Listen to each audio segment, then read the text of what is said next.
Greetings and shalom again. I had some thoughts about the earth itself and creation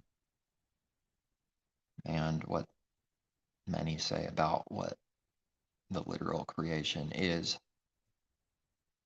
The most common thing, which is a spinning globe. And interestingly enough, a few years ago, it seemed to get out and blow up a little bit at least about the earth not being a globe with truthers, so called as they are called. But we do need to be truthers, just not according to man's heart and definition, but seeking the truth from the Father, making sure that's being done, making sure that's done. There's no other way to know except seeking Him and receiving from Him, whether we do that, to even ask whether it's being done in someone's heart, in our heart. Otherwise, it's too easy to be deceived and think that that's being done, and so easily isn't, or it can be that it's not being done. That's too easy. And it's strange what that sort of becomes with that whole movement to me, because even though something be true, and it's never to say anything that's true is no good, but what is a movement? What is the intention of the movement? Is that all? Is that the only thing it becomes, the truth becomes now for so many? Is, like one picture, one thing, one thing or a couple things, and then over the years, just what was it, like 2015 when it started being more recognized, like if you do searches online, YouTube and websites and stuff for flat earth, it seemed like somewhere around there, not that no one's ever said that before, but it seemed like something happened. And then now it seems like it got shut down pretty good, because at least like with YouTube, I believe they did something after a little while, because if doing search results over those years after some time and a little bit recently, but I haven't done much of that because of the belief in the creation not being a globe, and being more confident in that truth, that's from above, the truth. But nevertheless, it seems like stuff that was there that would come up towards the top doesn't even come up, or second, third, fourth page. Not that that's so important, but it's just something I've noticed, that it seems like there was some kind of counter to it to kind of bury it and make it sort of hushed, keep it at a lower level. And if that happens, then they're not worried. Then the devil's not that worried, because they feel pretty confident. As long as it's such a minority, scrambled and divided, it will never do anything. It will never grow into the thing that they fear the most, truth, because one truth can lead to another. And if everyone started questioning that, if everyone started doing that in their heart, it doesn't matter what truth it is. That's against the devil. That's against the enemy of the world, the Elohim of this world, the dog of this world, the God of this world. Because truth is an enemy, regardless if it's said with good or evil intentions. The enemy does not like truth. He would rather, even if it's done with evil intentions, he would still rather it not exist. But it is acceptable in a way if the intentions are completely corrupt and someone is actually of the devil, even though they will claim this or that literal truth and it's right and true. Then they're not a threat to the devil's kingdoms, because they work for the devil and for money. Their intention is to do it so that they gain money, wealth, fame. And but quite a few did, impossible to know all these, to go into that and try to figure everything out. It's insanity. But with whatever searching I've done and videos I've seen over time, a little bit of it, you see a little bit of that area, and some popular faces that they went from nothing, or, not like literally a nothing, but, the average person, and actually gained quite a popularity and following through the flat earth truth. And it's a fact that the ones that did don't know where they all are now, but they made a lot of money and are making a lot of money for that truth. So that instantly becomes corrupt, even though something could be said about anything that's true being said. Something can be said about that existing. But speaking of the heart and the intentions of the heart and the corruption, if that's the intention, to just do it for self and use that as a means to gain, and then use the Father's word as a means, like we read, for self gain, that's utterly corrupt. And then if that's being done, it cannot be that someone's of the truth, even if they proclaim something like that. It doesn't mean they're of the truth. It doesn't mean we're of the truth because someone proclaims one thing like this. Do they even believe it themselves? That's what I've questioned. That's what I've questioned many times, and it's not looking so good for people believing it themselves that have said it. It's so much confusion in this world. Some popular people have said it out in the public before, and then they sort of backtracked. Then they got nervous behind the camera and got antsy. You could see it, where they said something, then they go, well, is it really important? I'm just living my life. Well, I think it's important. Like they literally contradict their own soul and go against it. And what they said, they're ashamed of it. So that's incredible too, that someone backtracks after saying something in the public. People get trapped for being famous and rich. It's just a trap. And then their words and everything are like trapped in what we live in now, a digital world, where they can't make it go away. If that's what happened and something blew up, now everybody knows. Now they're, who knows, incredibly ashamed and afraid and angry and furious, and people get humiliated by the devil. Devils get humiliated by the devil. It's happening all the time because the kingdoms are against itself, and people are ready to stab in the night. At any point, you never know when someone just all of a sudden attacks for no cause, no reason even. Or it could be out of, revenge, as it is so often, because they think, or someone did something to them. Now they're exacting their revenge, which we cannot be doing. But we read to leave room for vengeance is the Father's, like we read, it is his.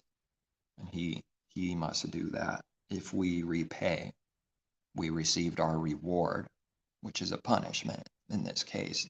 If we repay, we got what we wanted, which was repaying and seeing someone suffer, get attacked, and then not even able to be satisfied because he doesn't allow it. And someone will go into more destruction for revenging. They won't be able to be satisfied. They'll have to say in front of people and cameras that they don't regret anything. Do you regret, as they often ask in interviews for all kinds of things in areas, no matter what, but rich, famous people are a good example because you could see it. It's obvious. It's there to see. They often, it's not just them, but just an example of man often saying, after being asked, do you regret such and such? And a lot of them will say, no, not at all. Liars. See, lying through their teeth. Man, just lying. They have to say that People aren't understanding how it's working in slavery. They have to say whatever they say. They're trapped. They wouldn't want to look weak now. They wouldn't want to look like they are acknowledging to the whole world that they did wrong. That's why someone is trapped and needs to say, no, not at all. I mean, even like killers and stuff, do you regret? They will often say no, and maybe someone doesn't say that literal thing every time, but it's in the heart. It's happening often. And there's a reason for it. It's not out of being true most of the time. It's the vast majority of the time out of desperate slavery and need to protect one's image and soul, even after already being slandered or proven like a robber or thief, and now that person's being looked down on. Even then, someone will still protect themselves and make a justification to make it sound less not as bad, less worse than it really is, which is to still lie and not acknowledge the truth all the way. And if it's not the truth all the way, it's a lie. There's no such thing as I got close. It doesn't count for being true to get close to it or nearer compared to a bigger lie. Getting close is not the truth, but it's counted for truth by people. One thing justifying another. But what came to mind about upright is that on a globe earth, there is no upright. It's relative, as they say. That's their words. That's what they say and have taught the whole world, and they can't turn their backs on that, what they said. They can't turn away from it. It needs to be understood also the problem that man is in. He claimed utterly what the earth is. He cannot turn back because it grew so big for so long now, so many years. Hundreds of years, 500, as that's commonly said. I don't know exactly, but it's been proclaimed, obviously, and taught, obviously, for a long, long time. To turn back on it that much later, it's grown into such a big snowball. It would have had to be turned back and repented of immediately. That would be the best, perfect thing if sin happens, if a lie happens. But the longer people wait, the worse and more impossible and more difficult it is to repent and turn around from a lie. Every day forward, it keeps growing because the consequence now is unbearable in the mind of those that would have to do that. It is unthinkable what that would do if all the official people of the leaders of the world turned and started teaching and saying we were wrong as a whole, us scientists and this, and then start turning around and saying it's not a globe, it's not spinning and moving. It would be such a massive, massive evil to the devil to repent like this. And what would that lead to? It would make everyone go crazy. They would start questioning everything. If they got away with a lie that big, so monstrous on a massive earth scale level, what else are people lying about? What else is someone deceived in if they got deceived on something so massive, so obviously wrong, but it's not obvious to those deceived? It just becomes more obvious in truth when the Father gives us truth and clarity and sight to see the contradictions, the lies for what they are and how they work, and see the truth work together for itself and how it works. It's unthinkable. I can't imagine. So something tried to poke its head a little bit a few years ago, and it seems like it just vanished to me. There's not like there isn't even the people that are for it. They shift because they're shapeshifters, because they work for the devil. They get a bunch of people in the bandwagon, capture those that maybe are looking in that direction, and then they change their mind. And that causes incredible confusion to all the followers. It causes embarrassment, confusion, fear. of being taken like that, and it starts making someone question even that, and that divides people. It literally divides people, so the whole thing can be conquered and divided. Who are these people? Are they not hired by the devil and some kind of higher earthly, worldly, in this world authority to go out and actually say the truth because it started getting out a little, to capture everyone and then turn it on its head, split it up and divide it? That sure looks like to me what happened. And and and those that are not in and of this world can't care about some kind of worldly reign and things in and of the world, but only speaking the truth, but not being of that and pursuing that, because that is not the truth, even if there's a truth in there here and there. But seeking the Creator to do His will every day is the truth, and He will give the truth to those who ask and seek Him. But there's all kinds of movements that people hop on the bandwagon, as it said, so it's like some bandwagon, something going out in the desert, and they're playing music like, ooh, wow, this is exciting, and nobody can help but stare. Look at that. Have you ever noticed people just stare? I notice that more and more, is just staring, whether they're staring at someone else or me. It's a strange thing. They just stare, and they look at you. Well, I see hunger in their eyes, like they want to eat you often. But this thing is passing by, and it's like, what is this strange thing making noise? It's like, it's almost like a light, something sticking out in the desert that's seen. And it makes everyone want to hop on to join the club and be cool. What if you don't? Well, you won't look as good as the thing next to you now. But there's like 50 million different bandwagons. And there's that many of them, each one doing that same work, an intention for the reason of doing it, but they all are and can be a little bit different. And then they will fight each other. And I like simple, and that's really simplified to me, for how the languages are fighting against itself. Each language is searching for its own language. And then if someone's a different language, they're searching for their language spiritually. And then something grows, they find others that have that similar same language. And then these languages are divided against itself, just like at the Tower of Babel.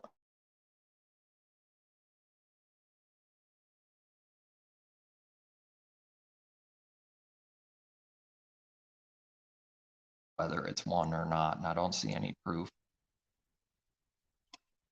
I don't see anyone caring about anyone. That I don't see division ceasing. I don't see the truth being spoken, the kingdom of heaven being spoken, the lies exposed.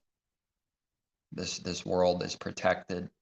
It protects itself. The devil protects itself, because to be the Father's enemy is to always be in fear. Someone's always after you. And it just might come true that someone literally comes after someone and even hurts them or kills them. That's part of the punishment of being against the Father, is that there is no prospect for life. There is no peace. There's no safety. Any day someone could be even literally snatched. You never know. There's no prospect for the wicked for life. And to be in that condition is the punishment, is proof of judgment happening. Nothing physical has to happen, even for the Father to judge someone's sins. And since the world does not see and does not love the Father's judgments at all, it doesn't see any of it, doesn't see anything, doesn't believe in it. So it has to revenge itself and see it in the flesh, its own self revenging someone, like they teach in Hollywood constantly. The people that revenge in Hollywood, that put on the act of real life, which is an act. So it is an act of an act, and it's pretty accurate usually, the act of the act, I must say. Sure, there's like the ones where it's like obviously clown, and it's not really fitting reality for what people do and say and all that. Those exist, and they would be called like comedy. But the act of the act, it's pretty accurate most of the time. The act of what people do in real life and the judgment on people. It's incredible how this works. It's strange. Through even a purposeful act of reality. But if reality is delusion, then what on earth is it? A delusion of a delusion? But I've only ever seen revenge, murder, which is bloodthirsty, which is to be a murderer, revenge. There's no such thing as revenging the enemy and not being a murderer in the heart. There's just no way. Now, because that's true, people will automatically dump it on the Father that he's a murderer. Because doesn't he take vengeance? Doesn't he avenge his servants, his people? Does the Messiah teach that he avenges his servants speedily? So that's going to instantly make the Father look like what man is. And it's like working like this for everything, unless someone's receiving the truth on any given thing, on any given word. By default, in someone's heart, it already looks like the Father is what man already is. What man really is the only thing he can see and project onto the Father and see as people see about God, as it said, that he's wicked and evil. Now, those that proclaim to believe, they're not going to be able to go around and say that their God is wicked and evil, the God of the Bible, for obvious reasons, I think, on why they can't say that. But if they're given truth and their works prove that they think that the Father is wicked after hearing the Father's truth, that proves they think he's wicked and that his truth is vile and wicked. And when that proof comes and is seen by someone, that someone did that and proved it, that's all that needs to be seen for what tree they are, because how on earth can a true believer continually think and believe the Father is vile and wicked in their actual heart, just nothing but disgust and enmity? How could that be so? Continually, every day, never changing. But it can look like that people don't hate God because what they're believing and is lies being lied to by false prophets that are teaching lies.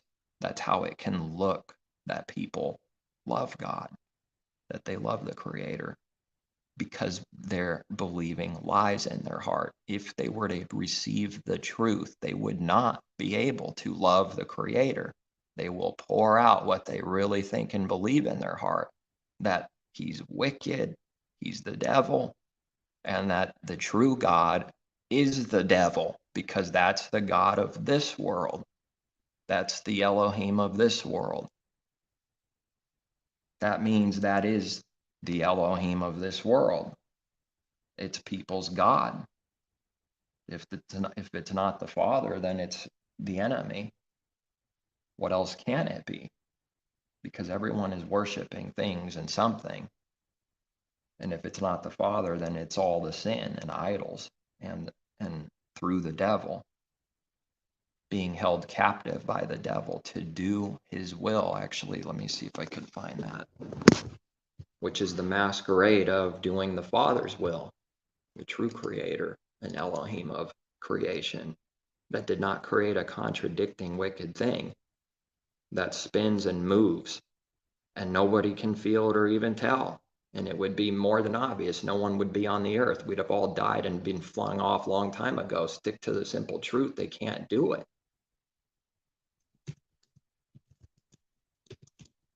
As if that's the only thing. If that's all that there is for evidence. Help Chapter to do his will.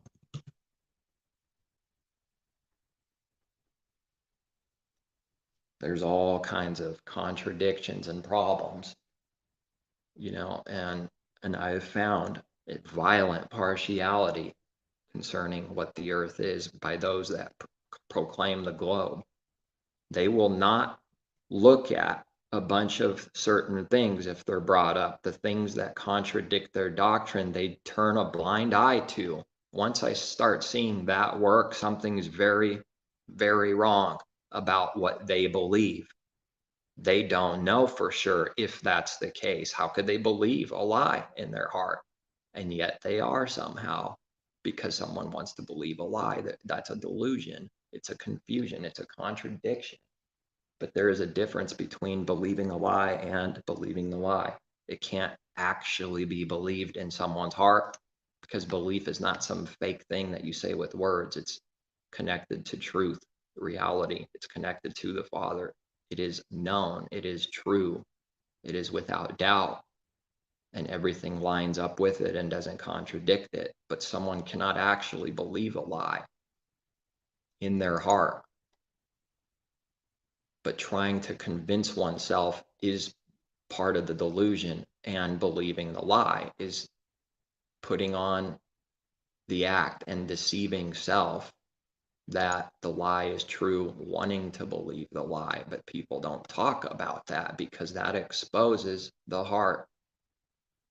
That exposes the heart of man, wanting to believe the lie and not wanting to seek the truth at all, to believe the truth, not wanting to test it without partiality like they do with other things that they're partial to. But now they won't do the same things they do with certain things with the truth. Now they won't use the same testing with the truth as they do on other things. Now all of a sudden it becomes partial, turns a blind eye to such and such truth because it doesn't want to find out that it's true. That's the problem. 2 Timothy 2.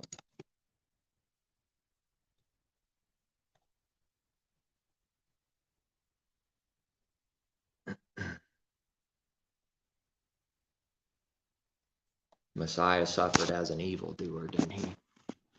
We do read, and he was condemned with the wicked. The apostle saying here now, Paul, remember that Yehoshua Messiah of the seed of David. That's not a lie. See, if someone runs away from this truth, let's say they're in the church world and if they run away from this truth, this is his word. This is connected to all truth. If they run away from this, they're not going to receive any truth. We have to face it. We have to seek it. We have to look at self, test self, acknowledge whatever is wrong and corrupt, of which there's much in self, in all, to overcome corruption, sin, death. Why is he saying Messiah of the seed of David? Why? Because it's some joke? Because it's a lie? Now when scripture is simple and means simply what it says, it's a parable. And when it's a parable, it's taken simply and literally for what it literally says.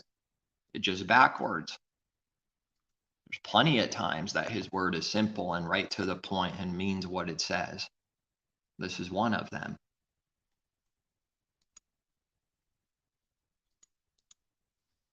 Strong's G 4690, sperma.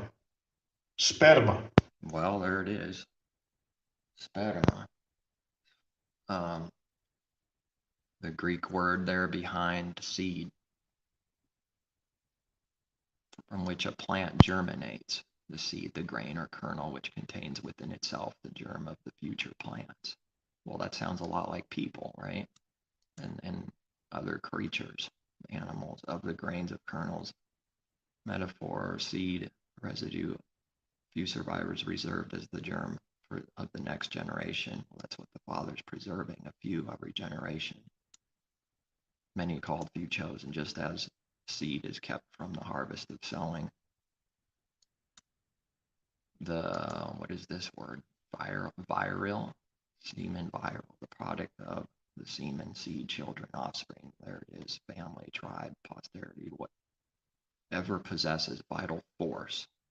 Hey, this must be like Star Wars or something. The vital force is being taken from you. The life-giving power I will rob from you and sever your head with my glow stick. Over and out. Bob, it looks like there's a little bit of dust that got caught with our camera, revealing that we're in a desert somewhere for the moon landing. Over and out. Of divine energy of the Holy Spirit operating within the soul by which we are regenerated. That's interesting. That's right. His word is the seed that starts within. The life starts from within. He gives us, those that believe, the true life. And out of this seed, now it must grow. The whole entire kingdom is likened to a seed. The kingdom of heaven, everything in it, all of the details, every commandment, everything about it within its walls is the mustard seed.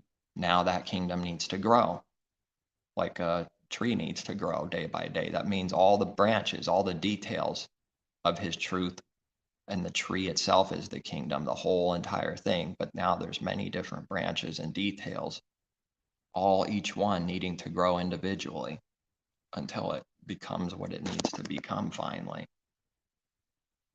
This is the growth that the enemy does not believe in.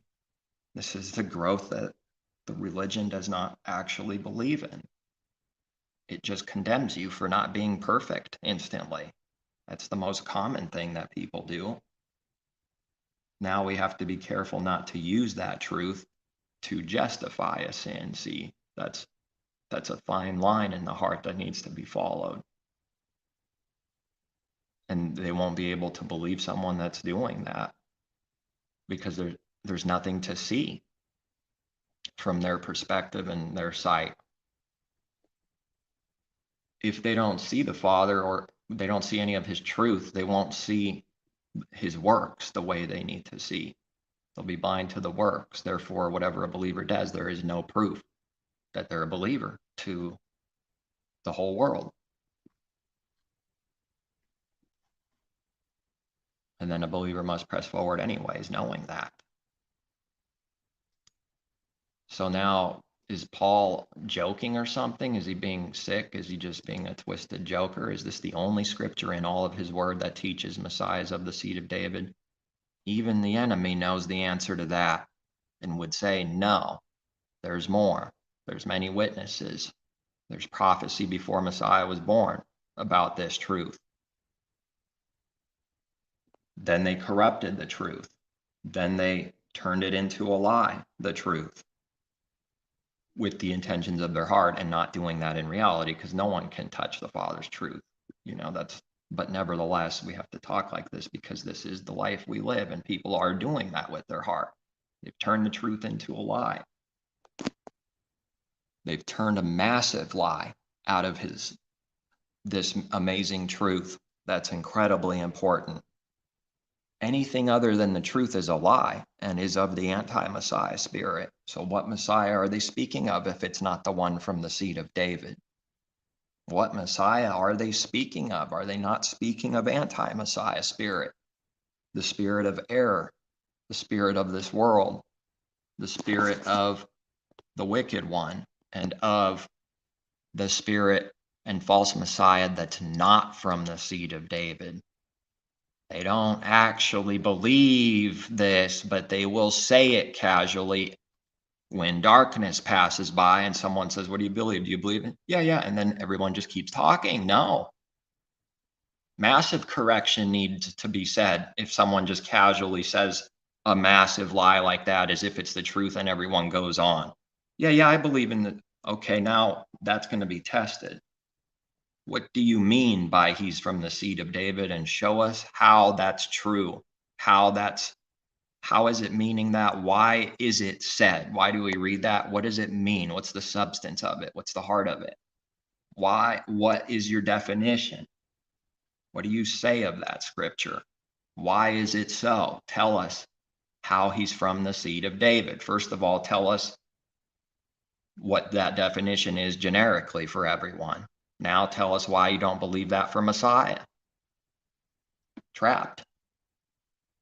Now, if someone's in a lie, trap is the only thing that can happen when truth speaks to it. They will see that as wicked trapping. Now they got to trap you and try to do evil to you for speaking the truth to them.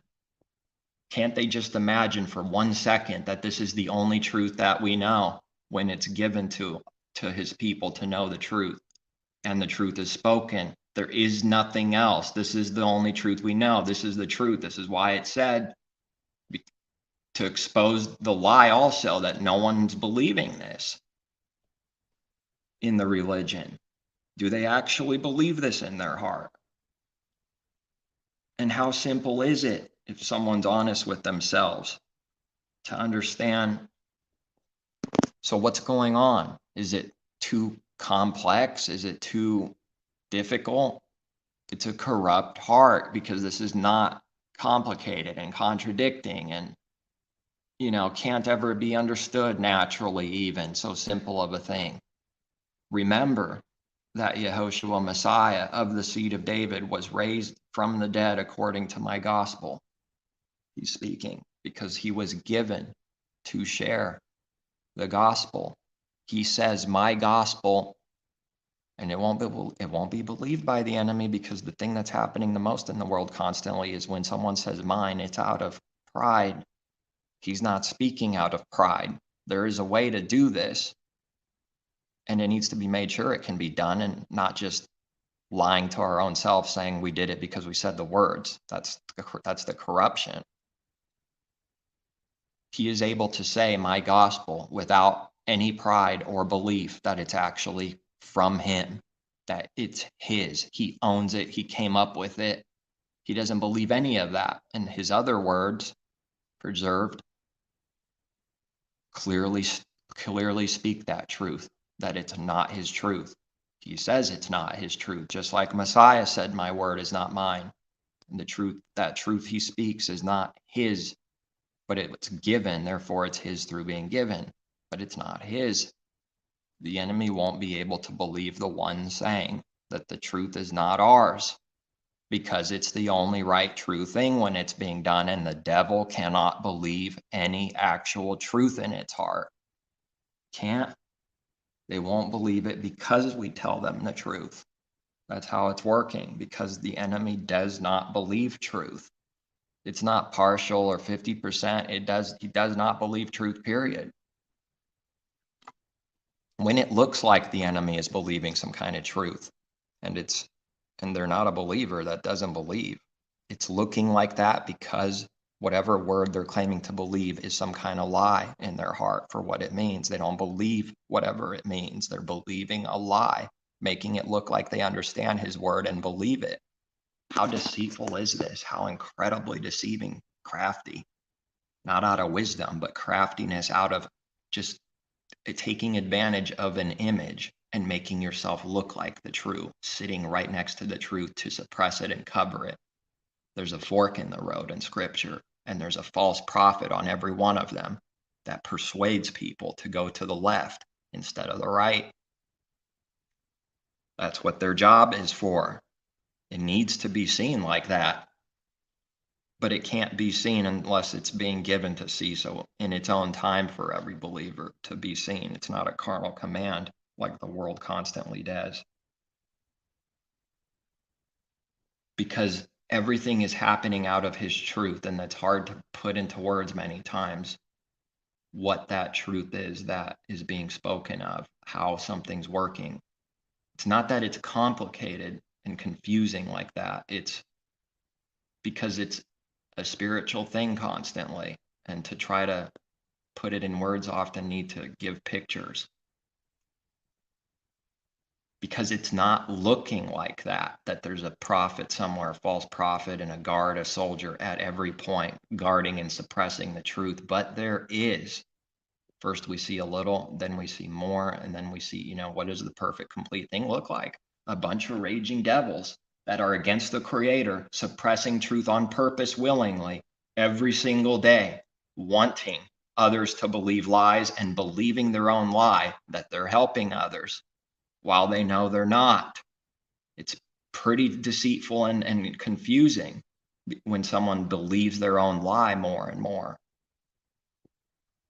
That makes it look real convincing and real. That's what deception is. And Messiah said, even if it for the elect, if it were possible to deceive the elect, and the elect do get deceived, but he takes us out of every trouble for those that trust in him, that he will show us that we were deceived, correct us so that we're not deceived by that lie, bring us out of the trouble, the tribulation, to make a way, not escaping the tribulation, but making a way through it to be able to be upright and stand through the tribulation, not running it away from it, but facing it directly right into battle, charging like a horse, but not doing that carnally, because that's evil.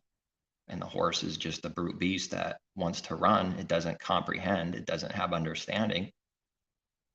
We read that plainly. That's why it runs into battle and it gets killed. I mean, who would do that if they had understanding? And it's not as if it's the horse to blame out of a wicked thing. It's just true that it does not have the understanding it needs to not do something foolish like that. It's very fearful, actually. The more fearful someone is, the more they have to show how wise and strong they are. It's backwards, but the image looks convincing. It really does to anyone that's not receiving the truth about any given thing. The image will be believed first, and already was believed first by every believer. The lie was believed first, some kind of lie. A little different than the next person's lie. Doesn't matter, it's a lie. But the same is happening in the heart. How could something that gets spooked like crazy of a mouse not be afraid at all of 10,000 men with swords that are going to slash that horse up? It's a delusion. It's not real. It doesn't have true strength. Strength doesn't do that. Strength runs away from evil. It doesn't charge into evil to go do evil. Messiah runs and flees from the Pharisees that chase him. And Father makes a way of escape through good. But what does the image of truth look like? A coward, shameful, fearful, loser. That's right, someone has to sacrifice themselves for the truth. That's right, they have to accept being a fearful loser to this world. That's why the Apostle Paul says, anyone that's wants to be wise in this age needs to become fools. They need to become fools. Fools in the minds and heart of the whole world, because it's that backwards. And anyone that wants to be wise in this age, they already have become fools in truth, in reality, but people won't believe it. There'll be plenty on that person's side saying they're wise. They'll be seen as wise, as righteous, a shining star like Moses' face that they want. Has anyone heard popular, rich, famous people say that they glow? They have an aura about them. It's like they're shining. It's pretty scary. This is what Moses wants for himself. This is reality. He's a carnal man. There was no Messiah yet. There was no way yet. All that came before him were robbers and thieves in reality in the heart. Messiah said so. Whoever came before him were robbers and thieves. That's a hard truth to accept, because it makes us look like we're going against his word and all the people of his word that the church world would support and say they were righteous and all this. You say they were righteous? How do you believe in your heart that no one is righteous, not even one? And even Messiah says, why do you call me good? Seeing the corruption for why that man is calling him good teacher. It's a corrupt heart. He spoke the truth, which is going to be a sacrifice of self. It's going to make the other person hate you. Most of the time, it's unless someone's turning to the truth, but that's what a believer has to do anyways, is speak the truth and not worry about the image of what people will do to you and the consequences for truth. That's what Messiah did. He didn't do evil. He spoke truth to his neighbor, not wanting that neighbor to be deceived about thinking everyone is good in their heart. including his own self. That's why he said good teacher, because he's confirming he's good and righteous. It's why he did what he did. Messiah speaks the truth, what he sees in the heart, not according to the lips and the image. Why do you call me good? No one is good except Elohim, except the Father, only one. That he what's the word? Discludes? I don't know. He does not include himself. Only the Father is good. What does that prepare someone for? It makes it look like that Messiah believes that there are no one good, that there is no one good, and that there are no believers specifically. It makes the believer look like they believe that, and the devil will accuse so. In reality, the one accusing that is guilty of not believing there's any true believers or a way to do good themselves, and not Messiah. He's speaking the truth and knows about that. He's not saying that because there is no way available, because there are zero believers and there is no way available. That's not why he said that.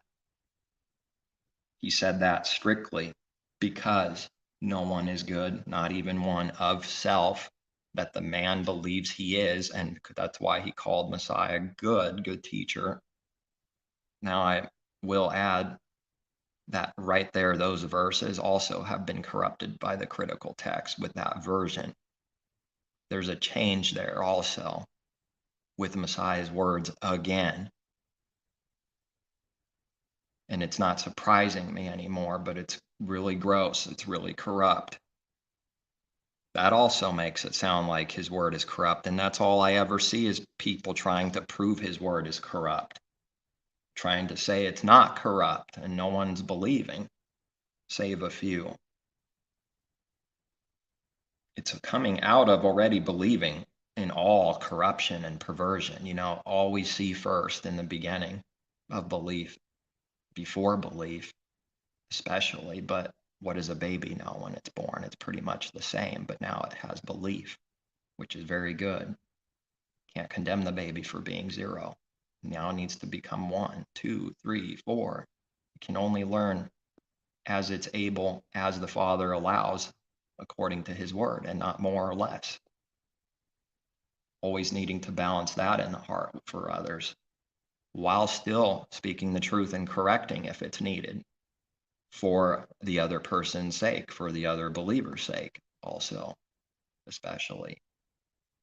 And then self has to not be partial and willing to receive correction too when it's needed. It goes both ways all times. The moment it goes one way like that, it's sin, it's corruption, it's pride. Pride does the one-way thing, only others, and never looks at self. That's why we read to test self also, who's following that command to test self, then to check self. What did I do? What is this? In all kinds of different ways about anything and everything, to check self, to test self. That's what we have to do, while not condemning someone for not perfectly doing that according to maybe someone that's doing that better. Now we can't condemn or look down, and vice versa, and yet not make an excuse to never do that and still speak the truth and say, this is the truth, this is what needs to be done. Then someone can learn and grow more in that thing because a good work was done. The exact opposite of what man thinks is going to happen is what happens. If he would just do the good, he would receive the good that he thinks he's going to do for doing evil, that he never actually receives the good for doing evil. That's how deceitful it is. It's incredibly deceitful. It's real tempting to take vengeance, and someone thinks they're going to receive what they want, what's good for them, justifying the evil. But when it's done every single time, it never produces any good, only wrath and wicked, rotten fruit. And then more will need to be done. More vengeance needs to be done because he gives Egypt blood to drink. Blood is life. We read life is in the blood. It's in the soul. Life is the blood. Now that life is teaching something, and it's within the body. Messiah gives us the life. The Father gives us life through Messiah within the life, the blood.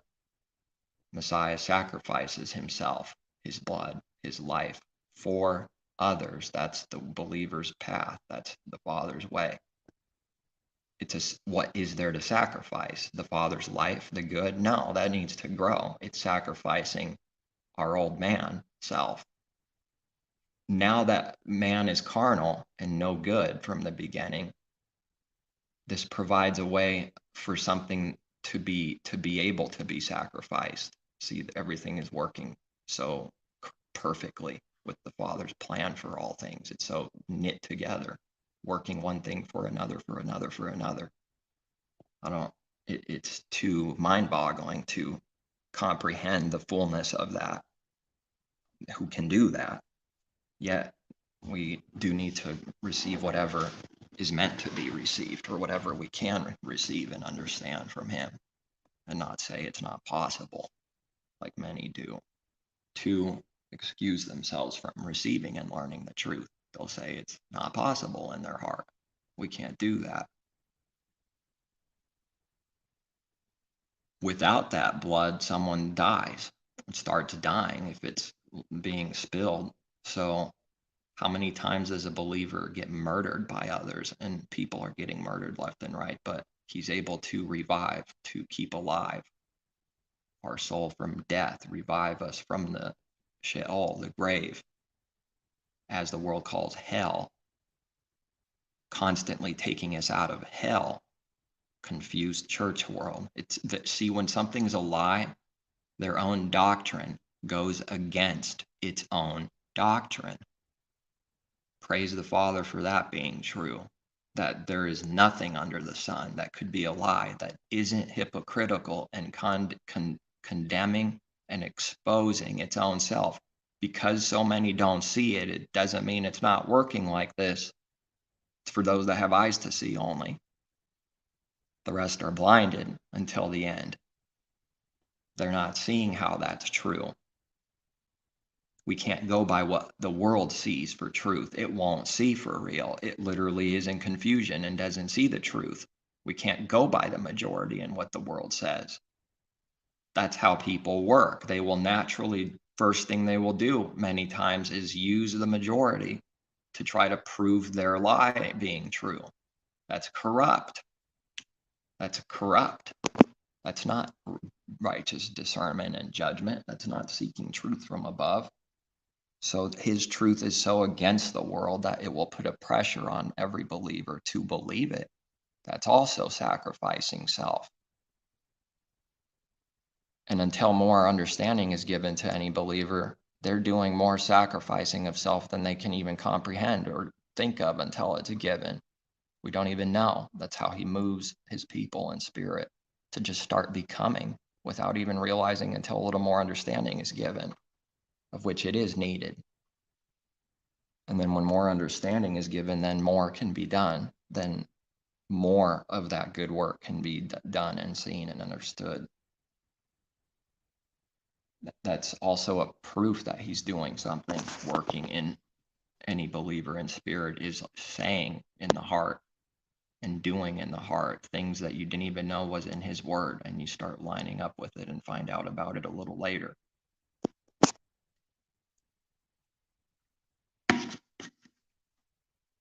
So we read here to remember, because everyone forgot, that Messiah of the seed of David. We looked up the word. It's very simple.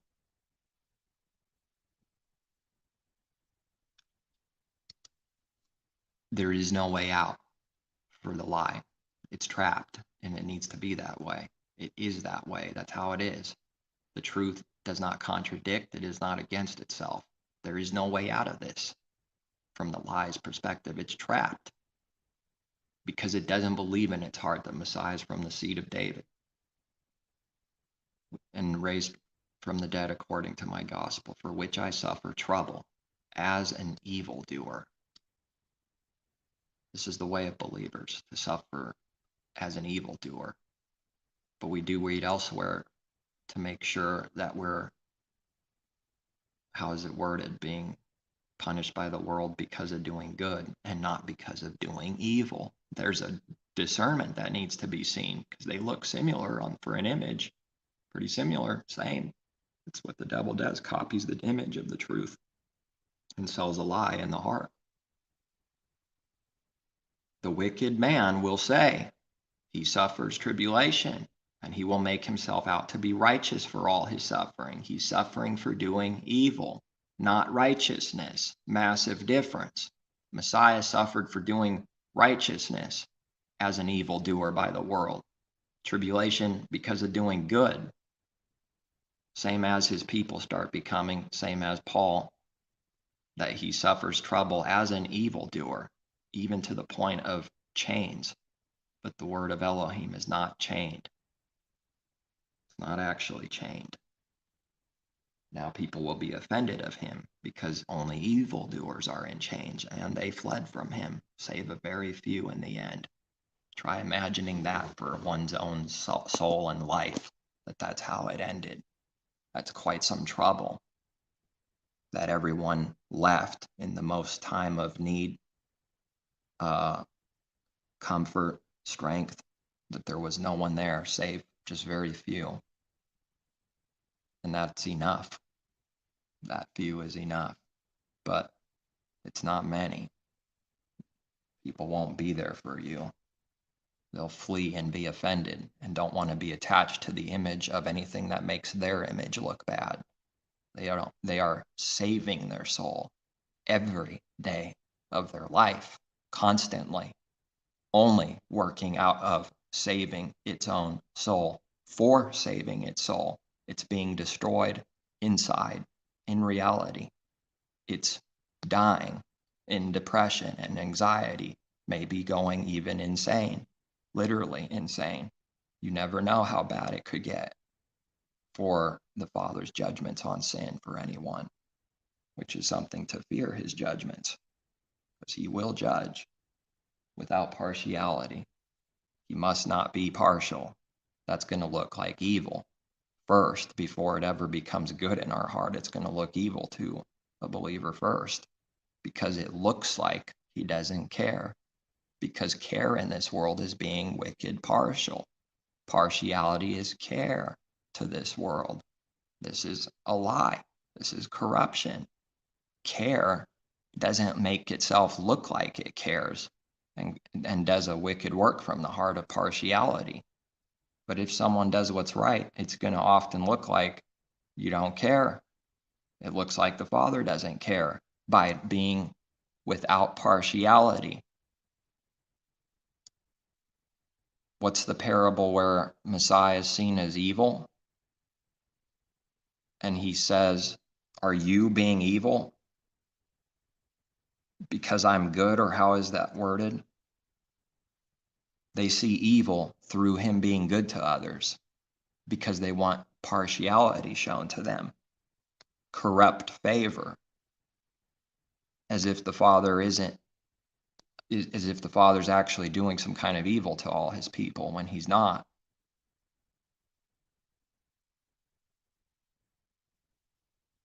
I'm trying to think of how it's said exactly, but when more is given to the one that has, that looks very evil to the one in partiality and to the one not in truth.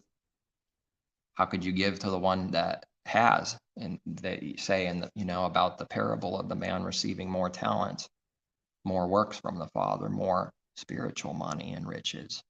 That's what the talents represent, not literal money. It's not about literal money. That's what the wicked think it means. That's the letter of his word. By their riches, they think they're wise and righteous and that God is with them. He's against them and they're in delusion. Riches don't prove anything of this world. If anything, they're only proving that they're against the Father and love money and love riches and work and serve it as an idol, as a God, as an Elohim in someone's heart. Being loaded with money is the only thing the rich man has to make himself righteous. He says in his heart, if I'm not righteous and better than you, how come I have so much more than you? It's a strong image, isn't it? a deceitful, wicked image of the devil, cowardly work, knowing, being judged on the spot. As he says those words, he knows he's lying because his soul is being told he's lying. But he's going to lie and continue to believe the lie anyways because he's in delusion and cannot come out of it. Hard to turn around now after becoming a famous millionaire. Impossible to come out now, isn't it? They need to proclaim and make themselves look strong and wise because they're the weakest men of the earth. Some of the most deceived men in the earth, the most trapped, forced to work for its own image. Its soul is not even its own. And when the devil starts saying clues about this, it's pretty strong. When unbelievers start saying something about some rich and famous person, that something about their things are not even like their own, that's pretty telling. It's pretty strong for how obvious the reality is. It's a strange world, deceitful, strange, confused world. How could it be that all the things that someone has like that is not their own? Because they lost their soul. Because they're marching and following after their image, which is not real. It's some delusion. It's a created image, worshiping its own image. It's a slave to the worship of its own image, not exclusively for those people, but for everyone. But these are more manifested the more sin someone does and the richer they become because of all the sin they've done, prospering carnally like we read the wicked often do. Do not be envious of them, we read. They are in slavery, in debt to worship their own image and follow according to that, and never can do what they really want. That's why some people lose their mind and go and kill someone, because that's what they want to do that they've been restrained from so long. They go crazy. Not everyone will do that. And in a way, it's even worse if they don't. That's the trap of evil. Because the wretched man that gained the whole world and lost his own soul is so incredibly smoked, miserable, and wretched, and full of murderous hate for everyone. That's quite a severe judgment. Might just be better to be asleep and dead. There is no rest for the wicked. They shall not enter his rest, we read. They don't know what the way of peace. They've never experienced or had it. They don't know what it is. They're going to think they do now. They think if they can force themselves to sit in the sun on some tanning chair, that this is now peace. Well, that's a nice try. That's a work of the image. That's doing what we're speaking of. That's literally doing something for the intention of trying to prove you're right by creating the image of what you think that means. That's not truth. That's the lie. Now that person just proved to us that they can do no good and do the lie only. While they think they're proving something, they're proving the opposite of what they think they're proving. Foolishness, sin, slavery to it.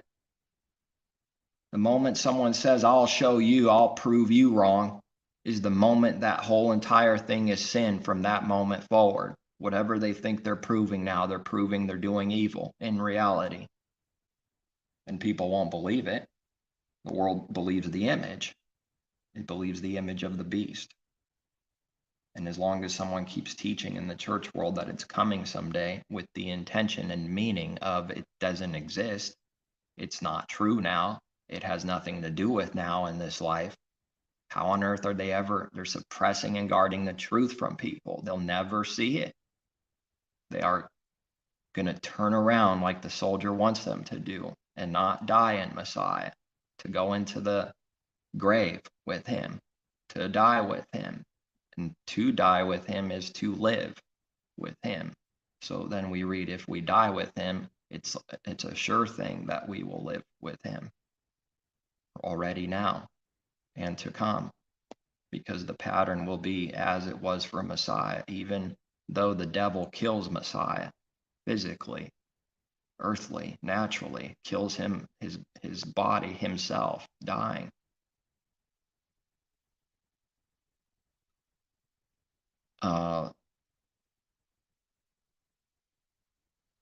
Yes, even though the devil overcomes, like we read in Revelation, Messiah, which sounds like that's a bad thing. How could this be? Once again, that's what everyone that believes has to face, that damnable, strong image, because it really looks like Messiah is a wicked evildoer and he was overcome. He was destroyed. He's just a wicked nothing, and they will sneer. Messiah has to live with knowing people are sneering and loving that they're killing him without doing evil back. It is so monstrous what man's heart is. It is beyond comprehension in words how evil it is. And we have to know what it is. That's why all of this is so. We have to know what evil is. We have to know what good is, both. And then learn to do the good and stop doing the evil. How else without a test? How else besides tests? The Father is testing the wicked also. They don't believe it, though. When the rich man is trapped, like they show in movies, he's got all the money in the world, and he can easily give those robbers the money that they require. And he doesn't do it to save someone's life. That's utterly proving what that man is and has become, and how far deep he's fallen. It is utterly trapping the wicked and proving to their face, Father proving right to someone's face that they are a liar about everything that they say, who and what they are. I'm not a liar. I'm a good person. I'm righteous. I'm mighty. I have money. I am loved by many. That's why I have this mansion and this and that. Here's the proof I'm righteous. While the Father's actually proving that man is wicked. So wicked that he won't exchange chump change from himself, to release a relative, a brother, a cousin, doesn't matter. Someone even part of the family, a human being. Why do they show that so often in Hollywood? Because it's happening in real life. That's where they get it from. No, not everyone has that exact same extreme example, but that's the extreme test that comes. Something like that can come. Something like that, similar, will come to those who have done extreme evil and have gained so much. It's being proven that the person is utterly a liar and wicked. They love money so much that they won't exchange a little bit of it for a human being from the hands of someone that could kill him, that person, any minute, as they threaten. None of all the details matter about whether they do or not, or they're lying, or they're putting up a cover, they're just faking it. None of that matters. The rich man in the heart is doing the same wicked work despite whatever someone really means or not, whether it's an act to get money or whether they will go through with it or not. Doesn't matter. People need to make it about something else so that they run away from the truth. That's what people do all the time to try to run from it. They need to make it about something that isn't what we're speaking of, because they're trying to run from the truth, like Jonah. For running from the truth, it will jump into the ocean and drown to death. Anyways, for running from him, Jonah needs to die. Jonah needs to drown. Who and what the old man's soul is needs to die. It's so foul and wretched. It's not righteous. It will strain at a gnat for the simplest things in all greed over a few pennies while it spends millions of dollars on something. And then it won't even exchange a little bit of money. Not that it's a little, but for him, it's a little compared to a person being trapped. And that's just a great picture of what's happening in the heart. And that does happen. It's not like the world's going to advertise that. Maybe something is heard every now and then. That's how this world works. It's constantly trying to hide its sins. That's the intention of the ones doing evil, is to bury all their works and hide it, cause confusion and division so no one can find the truth, so that no one in their heart knows. the moment they think there's proof for this, it also looks just the same, like there's proof for the opposite contradicting thing. That's what I found to be true. The moment you think maybe some of this or that is true about this or that, now it looks like there's evidence also that contradicts that. That's what the devil does. He doesn't even do that with knowledge. He just is in literal confusion, and it ends up being like that because the man is in confusion, doing confusion, meaning he's literally deceived and in confusion and has no clue what he's doing. Then the result ends up being not truth, but a confusion, a scattering, contradictions, dividing. After the fact, he uses the confusion to try to hide himself. That's how lost man is. He doesn't even do it on purpose with knowledge. He's so blind. That's the world this is. Confusion, Babylon. That's what the confusion is severe. It doesn't make sense, confusion, because confusion doesn't make sense. It's not supposed to. It's a punishment. It's a righteous judgment of someone getting their just due and being deserving to be confused all the time and not have the truth because they don't want the Father. They don't want to do his will. He will not give them his things now. They don't deserve it. We don't deserve it if we don't seek his will. We don't deserve all the blessings and good things that he gives to those that want to do and seek to do his will. No one will get that because he's not an unrighteous judge. He gives man what man wants. Confusion. If he doesn't want confusion, then he would seek the truth from his heart and start receiving truth, the opposite of confusion. Proof that he wants confusion is he doesn't want the truth and does that. He works like that. If someone runs away from that truth, that they say, I don't want confusion, and lie, they will always be in confusion until they start acknowledging they wanted it, that they wanted the sin, they want to do evil, they want to be envious, they want to do all these things. All the fruit in the world proves it every day. Whatever a man is doing, the works are proving it, not the mouth. We don't read anywhere that empty words of deceit, that just words prove what a tree is. Only the works, because that makes sense. It's truth. The fruit something produces is the proof for what kind of tree it is, good or bad. No lukewarm, no, there's nothing in the middle. A bad tree cannot produce good fruit, and a good tree cannot produce bad fruit. This does not mean that a believer never sins now. It's not understanding his grace and how it's working. It's not understanding that the works of the Father working in a believer only produces good fruit.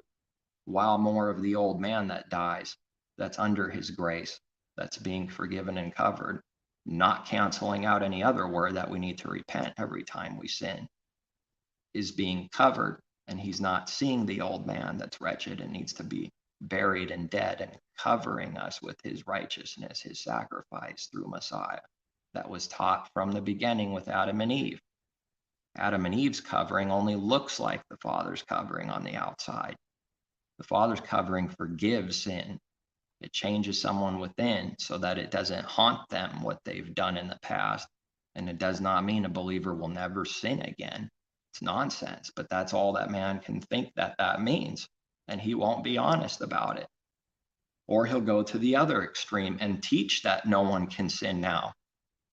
If that's a lie, what is that going to do for someone? What does that mean? So if that's a lie, that a believer can literally not sin again, they can do no sin, and that's what someone's teaching that means. What is that person teaching in reality? The heart. The work of the devil. That is straight from the devil's mouth, that someone can't sin again, and that's what that word means. Does the image look like the person and false prophet is right? Oh, damnably so. The image is just used by the false prophet to teach wickedness. He just takes what's already there, that looks like something already, that's already corrupt in man's heart and sight and his deceitful heart, and uses it to teach a deceitful lie. It takes nothing to do that. It takes being wicked and foolish to do that, which takes nothing good, no power, nothing that's good. It requires nothing that's good, no power that's considered power from above. Only darkness and evil is what that requires, which already is what man is. So it requires nothing extra for man to do that. And they sell it as wisdom. They take an image that already exists, grab it, and sell it in the minds and hearts of people, using his word, twisting it right next to the truth, selling the damnable image and lie that looks true in someone's heart, but really it's teaching someone how to sin continually by saying this means you never will sin again. As there's people that openly say that, that's what it means. Jesus Christ covers them and they use his grace for a license to sin. That's what someone's doing when they say that's what that means. That's why we read not to do that and use it for a license to sin. How much more sore is the punishment for those that do that? Those others back then died without mercy. Now, how much more sore is this for the heavenly thing? It's not less, it's more severe. It's even more foul and evil, not the less, the opposite that someone would say and think that believes that.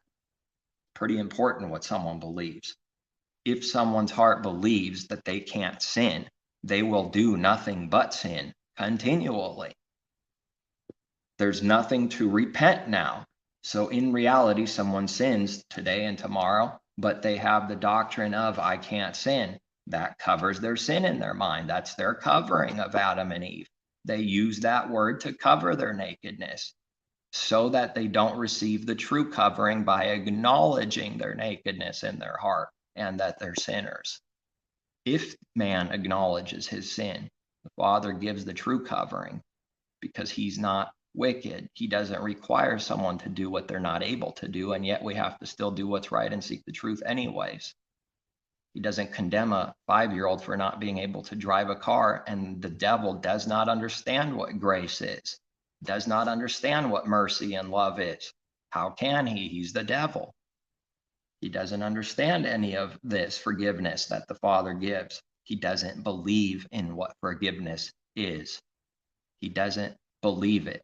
And the truth will not look true. It will not be on our side for an image, meaning anyone that's speaking the truth. It will not look like it's true. The lie already looks like it's true for an image to this world. Therefore, the whole world will condemn you. And then you have to be ready for that. That's all that it can do, is falsely accuse and condemn, condemn, condemn. That's what Messiah faced every day. In fact, he didn't even have anybody that truly believed. Unique in this way. But look at the reward, though. The reward is also something no other believer can receive the same way.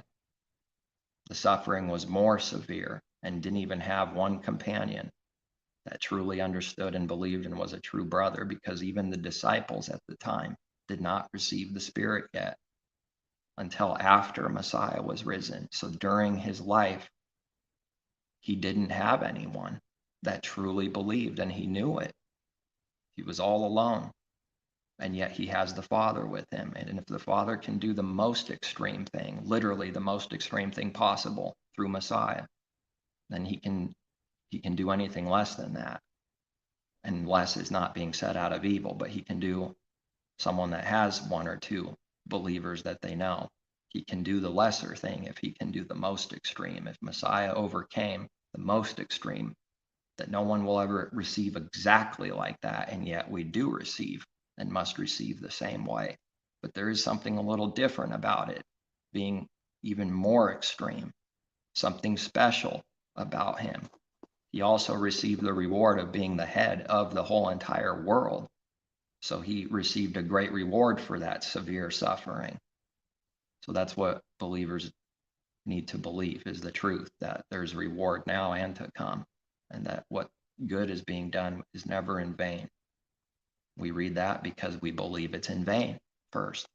And throughout life, it's going to be times of believing it's in vain. And he doesn't condemn us, although he does judge us for any sin. He doesn't condemn us and cast us out like dung for sinning and saying something that was good is in vain. But we have to be corrected. And he covers the old man. He covers it. He's not looking at that. His grace is good, and it's only taken as evil sin by this world. It is not feared. It is not, they don't have any fear in their eyes for him. It's seen as a common thing, an unclean thing. Messiah is everything. Death and resurrection and what it means and what he did and what the Father did through him is seen as some kind of common thing that you step on the ground. There's no set apartness in the heart. It's just a cheap covering that someone gives themselves. Everything that's from ourself is sin. It's got to be from him. That's the only real things. Everything that's from self is sin. If it's a covering of self, that is covering our sins so that we don't acknowledge it in the heart. Those two are one. Those two are the same. If covering self, that is for the purpose of hiding the sin and not acknowledging it in the heart, not with the mouth, because the devil will spit out the words in spite with the mouth on purpose so that the devil can say, I said so. But in its heart, it's doing the exact opposite. Kids do this. Someone only grows worse as an adult. They get worse and worse, but it's already in kids, let alone adults, apart from the Creator, from Yehovah. How much worse does it get?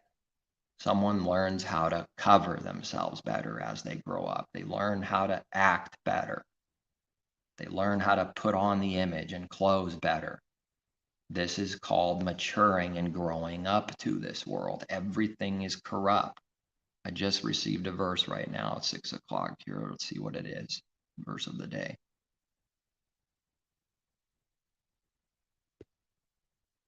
Messiah's words, it happens to be Matthew 6:21. For where your treasure is, there your heart will be also. So we have to know and find out where our treasure is. Is it underground or is it from above? It's one of the two.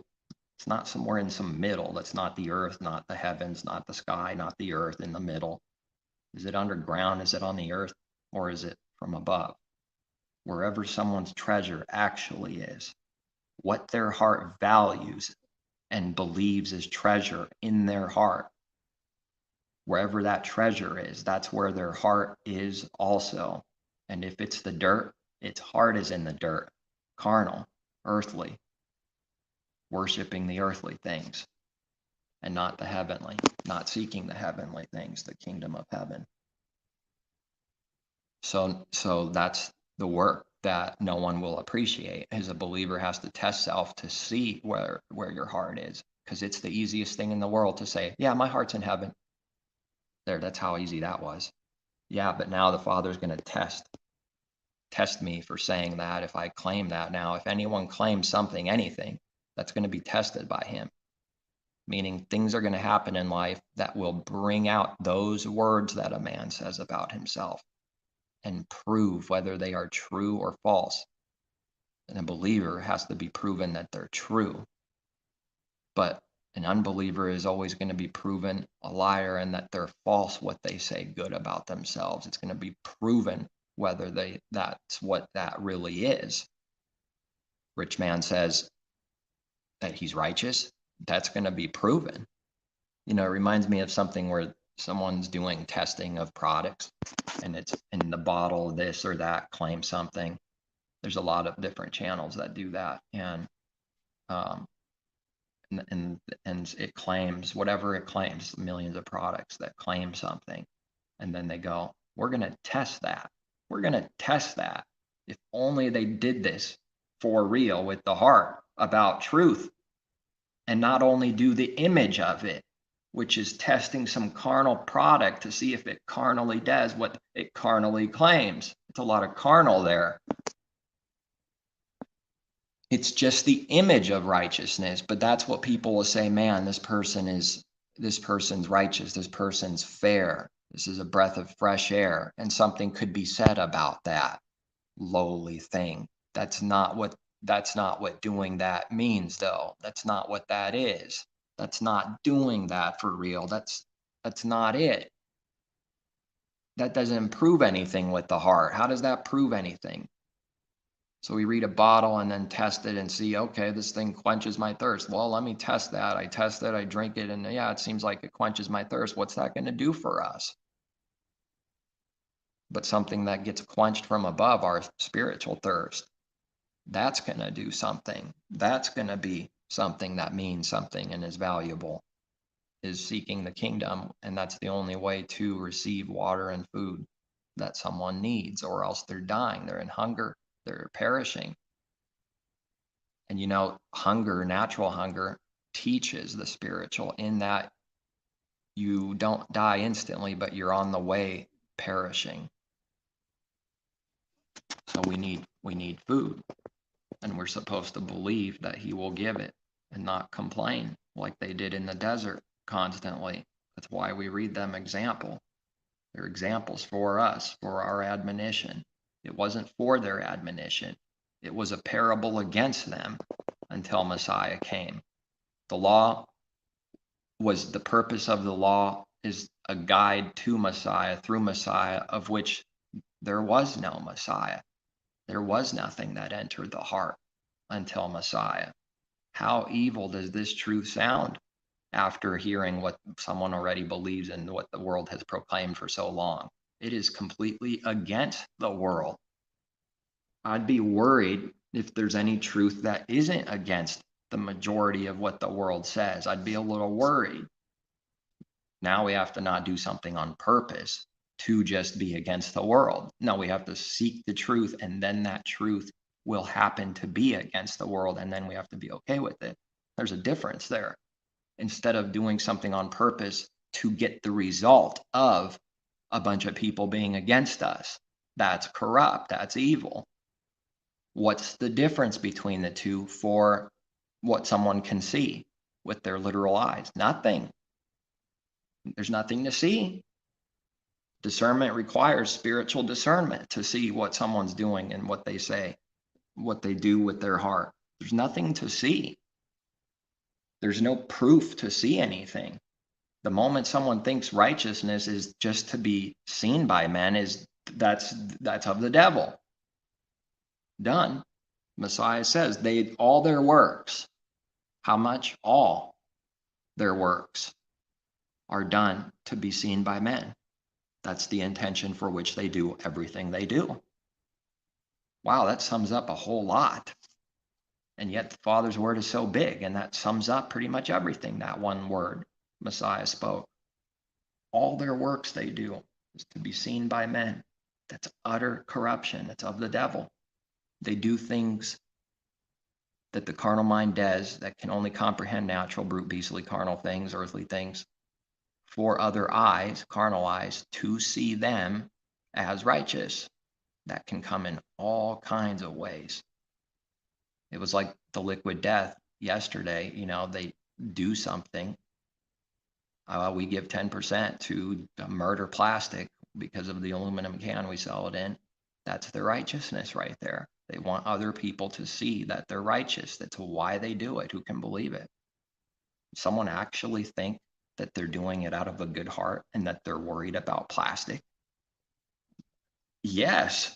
Unfortunately, the whole world would have to believe that over the truth. And this is a faithful saying, for if we died with him, we shall also live with him. If we endure, we shall also reign with him. If we deny him, he also will deny us.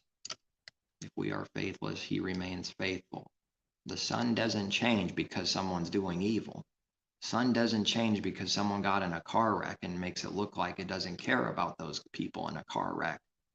The sun in the sky doesn't change. It's faithful, regardless of someone accusing it of being evil. It gives light and life every day and never changes, and that's evil to people. He cannot deny himself.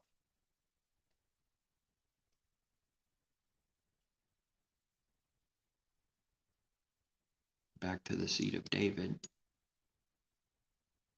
saying that, yes, this means what it really means, from Mary and Joseph, the seed of David, because Joseph's from the physical line of David, and I believe Abraham before, so then to David, to all the way to Joseph, to Messiah. That's the plan. That's what the Father did. Now the devil did try to stop that, and he's trying to stop the truth every single day. And if we believe he will, then that's what will be someone's reality. But if we believe that the Father will do the works anyways, and the devil can't stop the Father, then that will become our reality. Then he will do it. It's all in the heart.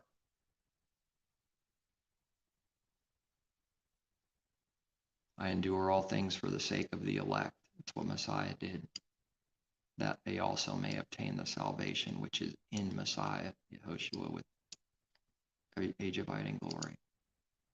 Now that looks evil too, I realize, because are you saying it's not eternal? It's going to run out? That also happens.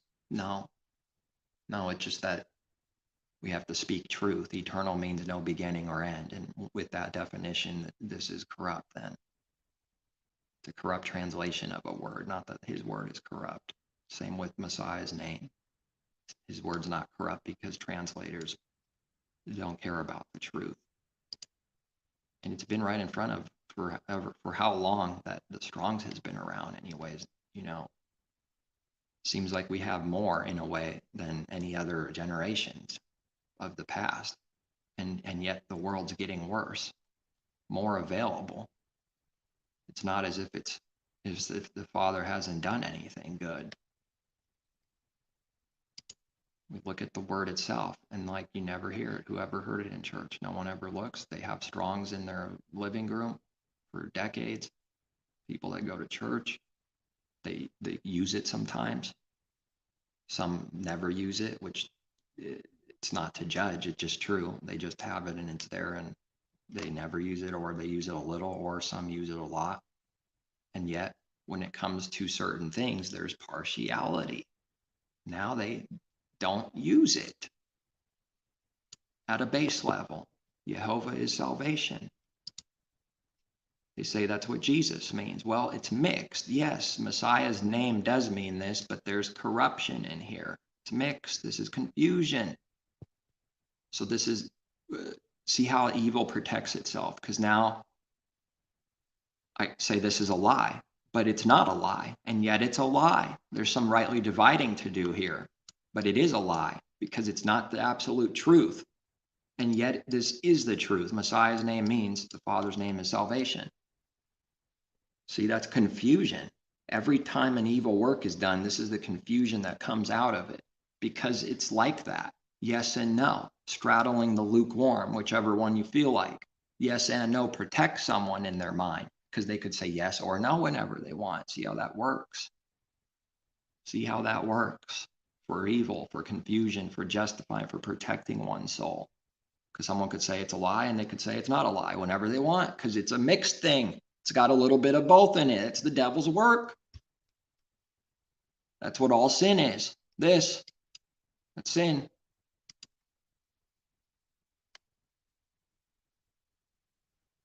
Now, what else does the Strong's give us that is available to people that only look at certain words and then don't look at certain things? Root word etymology of Hebrew origin. We didn't say it. That's just to bring out that it's been right in people's face. We didn't say it. You said it. Your Strong says it. And you don't look at it ever. Don't ever tell people to seek out the truth ever. It's about seeking the truth from the Father, not any one given thing, and yet it is about everything. Now this is the Greek word inserted, Hebrew word origin, from Hebrew 3091. And then when you click H3091, we found out that this is Joshua, or with the J now, but Yehoshua equals, Jesus earlier equaled Yehovah's salvation. This is all in the Strong's right in front of everyone. Yehoshua equals salvation, but why Joshua? Or this, because Joshua is not the actual name, it's a transliteration, which is not someone's actual name. It's just something man come up with to do, transliterate. But this is the spelling, besides the J in English letters, of the pronunciation of the Hebrew word. It's pretty simple. Yeho. So we all have it here in the Strong's transliteration. And this is all from clicking from the Strong's name number for Messiah's name, from Jesus, from searching the word name Jesus. And root word is the Father's very name connected to Messiah's name. It's a root word on a foundational, natural level, because that he came in the Father's name to do the Father's works. There's two root words, the Father's name and how's that?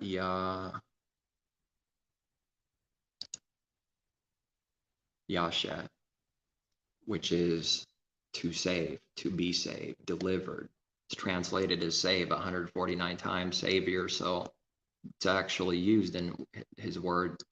And this is a root word of Messiah's name. And then the Father's name, Yehovah, and save, Savior. And these two combined is Messiah's name, the root word of his name, and the two meanings combined. Yehovah is salvation. Yes, he is. He is the Savior alone, but he gave to Messiah, through which all things happen, through Messiah.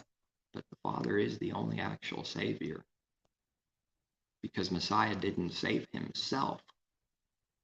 Father saved him and now has given him power and authority to be above all nations and everyone. He's the head of the body. That's what we read plainly. And when someone's given authority, it's as if they are that person with the actual authority. It looks like that, but it's not working in a corrupt, prideful way where Messiah is the authority himself by overtaking, by being that authority, but he has authority because it's given and it's a real authority. But the Father is the only one that is salvation. No one would even exist apart from him. It was the Father that raised Messiah from the dead.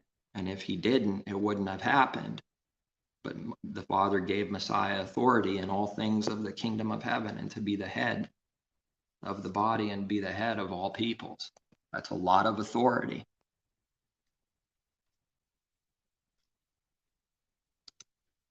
So Messiah's name, even naturally with the literal word, is connected to the Father's name.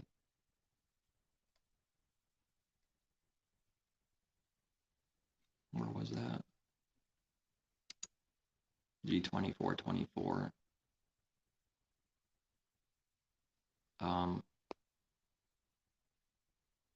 So even the Strong's leads you to the Hebrew origin of Jesus, and it's a name that would be Joshua, transliterated, but obviously no one called Joshua. They said his name, just like someone would say Ryan or Bob. I don't have another name in a different language or country. It's still Ryan no matter where, and that's the same for everyone, and that's what they would want for themselves, right? Do unto others as you would want them to do to you. No one wants to be called some weird foreign name because they are in a different country or something, but yet they do this to the master. They do this to their master. Are they really doing this to their master, or do they have a different master? That doesn't make any sense to me. So the one who is above, the master, given all authority, is the one that gets the absolute least amount of respect. Everyone else, someone will like to say their name and think they're righteous for saying someone's name right and think that's their righteousness. But for the master, never care about it, always say it, the false thing constantly. That's above all. Everyone else do right too in this area, but now showing partiality to the Father and Messiah, and not caring, and therefore receiving the penalty of not caring, which is some kind of lie, speaking a lie and saying the wrong thing. That's how that works. They're not going to receive the right thing in their heart for not seeking the truth. They don't want to. So why would the Father give someone truth that doesn't want it? That's corruption. Their heart doesn't want it. Our heart has to want it. It's corruption to give someone something of truth that doesn't want it. It's evil. He does righteousness by not giving someone truth that doesn't want it. Son of Elohim, but we also read Son of David. That's not a contradiction. We also read about believers. What are they to be called? Sons and daughters of the Most High. So now what we have to be from the seed of Mary and Joseph through that line to be called Son of Elohim. As soon as something's a lie, it just reveals a contradiction and corruption. Son of Elohim because he is of the Father, his spirit that he received from birth, filled up with the Father's Spirit, is to be his son.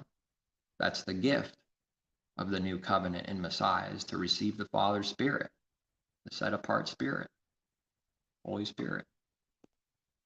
Anyone that is truly of him is a son, because it's something like the natural. That's the seed that he gave.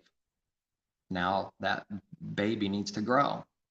That baby is a son or a daughter of its mother and father, father, mother. Something like the natural. Messiah is son of Elohim because it's true in spirit, spiritually. It's not in the flesh. Not according to the flesh. The flesh profits nothing. There's that which is born of spirit. That which is born of spirit is of spirit, and that which is born of the flesh is of flesh. He separates. He rightly divides the Father's word, separating the flesh from spirit. That's how both of these can be true here, because they're different things. As soon as someone makes it about the same thing, that will be a contradiction. Messiah is son of Elohim because it's true in spirit, the most important thing, but he's son of David in the flesh. If Bob is a believer, he's a son of whatever the father's name is, his natural father. And he's also, if he's a believer, Bob is also son of Elohim, a son of the living Elohim, of the Most High. They're both true at the same time. Now this is added corruption, God incarnate, because they don't know what it means. They don't care. This is anti-Messiah spirit to say he's God himself incarnated. It's a twisting and a mixing right next to the truth of the Father's Spirit within Messiah doing the works, and then twisting it because it sounds like it with the letter, the image of the devil, that he's God himself. It does say Emmanuel means God with us, doesn't it? Yes, it's the Father is with them through being in Messiah. They are witnessing the Father's very actual works in Messiah, the real works and spiritual works of the heart that Messiah did. They saw, they looked at it, didn't believe it. Then they call that God incarnate. Confused, mixed, twisted. There's some truth parts in there, and then the lies, and then that whole thing is called a lie, not truth. This is mixed because it's truly not Jesus or Jehovah, but most wouldn't even say Jehovah, just something else that's not even in his word. They say, look to the word, and they don't do it themselves. That's hypocrisy. To say, look to the word. What does the word say? Look up this word. Look up that Hebrew word. But now when it comes to the Father's name, they utterly reject it. What do they have to do? Say it's corrupt. That's what they do. Now all of a sudden, they say, look to his word and use his word for proof. Look at the Strongs, do this. Now they show partiality and say it's utterly corrupt. thousands of times. Every time it's corrupt. It's wrong. It's something we came up with that's not in his word. They don't want to tell you that Yahweh is not in his word. That they contradict, if they pronounce a few Hebrew words, they contradict the vowel points and the pronunciations. That's proof something's wrong. There's no consistency. That's proof there's a lie going on. It can be proven that they're lying. If someone says shalom and pronounces it that way, which happens to line up with his word for the Hebrew word pronunciation with the letters and the vowel points, shalom. But now they say a different word that has the same vowel points and pronounce it differently. Instead of they say or for the exact same letter and vowel point. That's a contradiction. How could that be true? How could it be both of those? It can't. It's a delusion.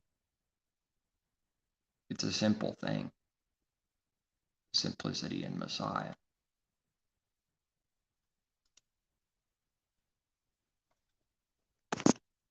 So if they say one word that has the two little vertical dots as and then the letter there is a Y sound, so that's combined as but now they say a different word that has the same vowel point in it and pronounce it differently. That's a contradiction. Which one is it? And if one is this sometimes and one is that sometimes, show me how. What distinguishes it as this or that sometimes? How could it be the exact same vowel point and same letter, whichever one someone's mixing? How could it be sometimes? And then other words, the exact same combination is or or o. Show me the distinguishing thing that separates them. Are they not separating good and evil off that tree? Or are they just eating that fruit of the wicked tree, good and evil, and can't see the difference? The works prove whether someone's lying. The works prove everything. The work someone does proves it. There will be evidence left behind. If it's a lie, there will be contradictions and hypocrisy. There's no other way. It has to be hypocrisy if it's a lie. And if we're in hypocrisy, we have to repent about hypocrisy or a lie.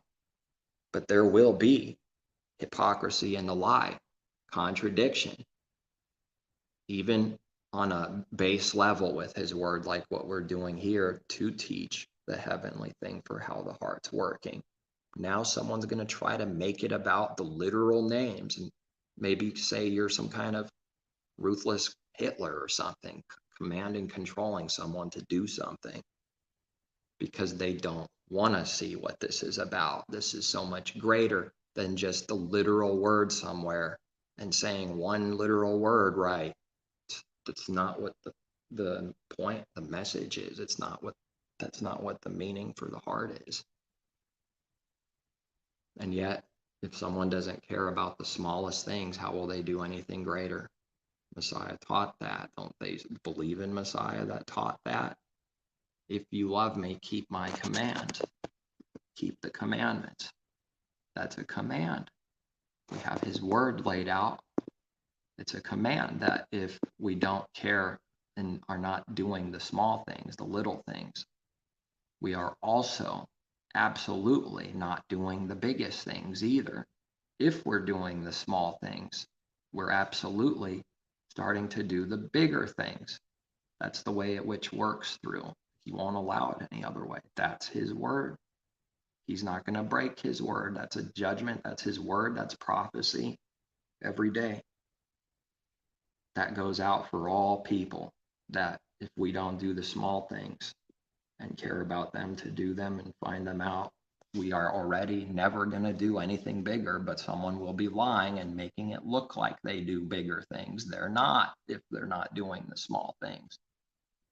They just make it look like it. This is called deceiver.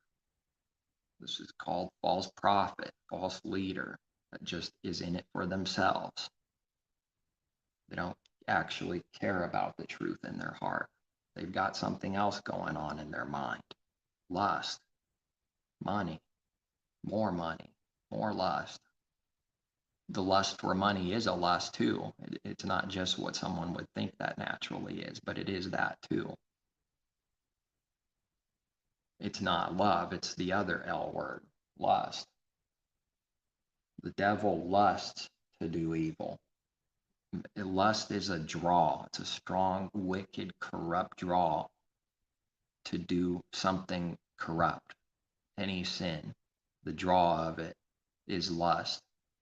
The temptation and lust to follow that temptation is what lust is. The draw, the temptation, and the doing of the draw to do it is lust. And then when it's completed, it brings forth death. That's the order. Someone's tempted, they lust, they want to do it, they end up doing it, and then it produces death, the wages for sin. And that's how it works for all sin, death. Now there's lesser sins and there's greater sins. Lesser sins are vile, greater sins are vile. Greater sins are more vile than the lesser sins. While it's true that the lesser sin is wicked and vile, and the greater sin is wicked and vile, man picks one out of the two every time. And when someone can see why, it becomes obvious why, because that justifies himself, that it's not actually sin that he does. He compares something worse to himself in that moment to make himself righteous by trying to say he's a lesser turd. That's the perfect picture that has often come up for this work to me, is just a lesser turd. And as it said, polishing a turd is still a turd, right? Well, that's true, actually. It's still a turd in the end. It's not righteous. Even if it's a dime-sized turd, it's still a turd to the Father. So we have to be careful not to do that either, which is think something is good, okay, justified, righteous, not that bad, meaning it's not good or bad. We're right in the middle always in the lukewarm. Well, it's not bad. And then someone says, well, no, I don't mean that. Well, no. And then they say, well, are you saying it's good? No, I'm not saying it's good. Okay, so it's not bad and it's not good. No, I'm not saying that. Slap. That's lukewarm. Alert. Lukewarm. I am a robot. I do lukewarm works. I follow my father, the devil, and I do evil all the day long. I don't know the difference. Adam and Eve don't know the difference between good and evil. We were deceived, every last one. Everyone was deceived. Satan deceives the whole world, but I don't really believe it because that would include me. It cannot be me. The beast is out there. The beast is out there somewhere else, someone else besides me. There's partiality there too, because it's always me, myself, and I, except when it's not me, myself, and I. When it's against my soul, when it's proving sin, when it's against my image, now it's someone else. It's not me. We separate ourselves from that filth. We're not that. We don't have anything to do with those wicked nations, says the carnal Jerusalem. That's what Messiah was teaching them, that they were no different. That's a hard truth to tell someone when that's the only truth. What does that make Messiah look like? By raging snakes that want to kill him now for speaking the truth of love. Does it look like love? No, not to this world it doesn't. It really doesn't look like it in someone's heart. It's astonishing. It really does not look like it. It's not in our heart first. It doesn't look like it first. It actually doesn't. It's the best way I can say it. That would be for every truth, before we receive the truth. When we start receiving it, start finding out what it is. You have to know enough about it to start having that to be overcome, that the enmity of it that always was there. The hatred for it, that was always there. The disagreement to it, that was always there, has to be overcome. So Jacob wrestles with the messenger of Elohim that represents the Father. So to wrestle with his messenger is to wrestle with him. And Jacob, all of Israel, comes out limping. He's going to get hurt for wrestling with the Almighty. We're going to get hurt. Going to make us spiritually limp by the time that's done with any given truth. Come out limping, but at least he's still walking, and he's walking in the right direction instead of being destroyed and going the wrong way. Better to be maimed and all beat up and enter into life than to go full body, looking seemingly okay. Notice now it's not going to be okay, straight into hell, into Gehenna fire, whole body, whole soul. Better to enter into life all cut up, and is the word maimed, beat up, cut up, bruised, limping, and enter into life, than the other thing, which is, I saved my soul. Not. Now for saving my soul, didn't get cut up by the truth, didn't do. It's going to get cut up and destroyed and burned anyways, full body. That's why Messiah taught that. Pretty astonishing. And that connection just came to me right now with Jacob wrestling. Messiah gets it from his word, from the Father through his word. That's a connection in spirit. That's why he said that. It's part of it. And along with whatever else I'm not seeing right now, other connections in his word. Because he came out limping, representing entering into life, staying alive, that's, and Jacob is all of Israel. He's called that. He's represented. His name is representing that many times in his word. We have the scriptures for that. Yes, it's a man, but the Father is using Jacob to also represent all of Israel.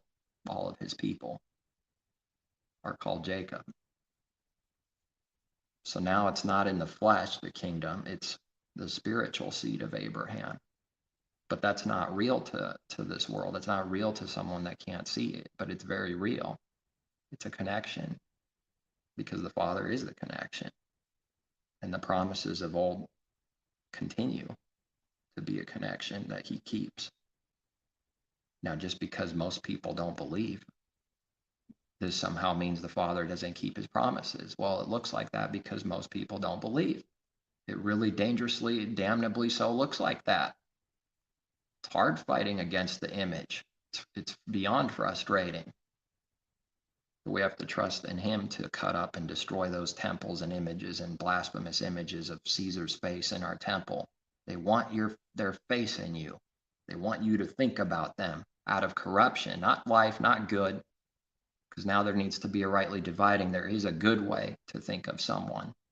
But this is not what the world wants out of worship of itself. It wants their face in your temple, in my temple, in your body. They want their image in you. They want you to fornicate with them spiritually. They want you to worship their image that they sell. That's only existing to be destroyed. So if we follow what's going to be destroyed, then that's destruction. Then we'll be destroyed, which is what they want. No, they're not going to admit that's what they want. No one would do that. No one's going to go, I want everyone destroyed. That's too obvious. The devil needs to lie. He needs to deceive. He needs to actually be deceitful and deceptive, crafty like that.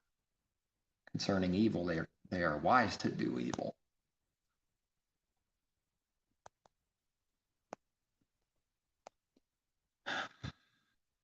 So then the Greek word inserted then is Jesus. Strong's G 2424. Jesus. Jesus. But Messiah didn't have a Greek name. So it's a little bit of a problem with what man did with translation problem and transliteration. Trying to hide the truth, but they can't hide the truth for those that seek it. They can't.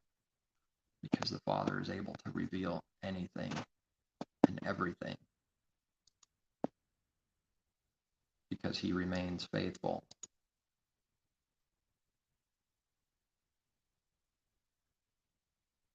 A worker who does not need to be ashamed, rightly dividing the word of truth. Shun profane and idle babblings, and they will increase to more ungodliness. That's the direction, see? Increase, like the bread in the oven growing. The wickedness grows when the testing comes. Worse, bigger, but it looks good. The bread growing and being complete. When does someone believe they're the most righteous and wise ever? At their end, because the bread looks good and complete. What a great enmity. What great deceit. It looks good and complete at the end. It's the best at the end it ever was in its own mind. But no, in reality, it's the worst. That bread is deceitful bread. It's not real bread. Just like the natural bread that the devil corrupted, as I'm being convinced in my mind more and more, that what's called bread today is not bread, but poison, inflammation, fake genetically modified bread with weird, strange, unknown proteins that the Father didn't create that are addictive, for dopamine, for weight gain, for being addicted to and never being satisfied, wanting more and more of that stuff. And then after half an hour, you could eat the same amount again, or an hour. What a disease the enemy does. Corrupting bread because of bread being so important, so symbolic of the truth, because of the bread from heaven. Give us this daily bread. Now the devil thinks if he can corrupt bread, that now that word is a lie, that the Father can't give us this day our daily bread because the devil corrupted the bread. Now he can call the Father a liar. The devil's a liar. The devil did that, not the Creator. Man has done that.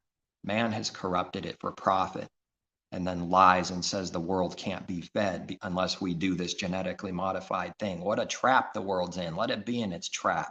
Let the unrighteous be unrighteous still. Let them fight between contradictions and contradictions. There is no answer. That's what someone needs to understand in evil. There is no answer. The moment you get sucked into their debates, it's over, because it's nothing but evil traps at every corner, all around the whole circle. It's evil.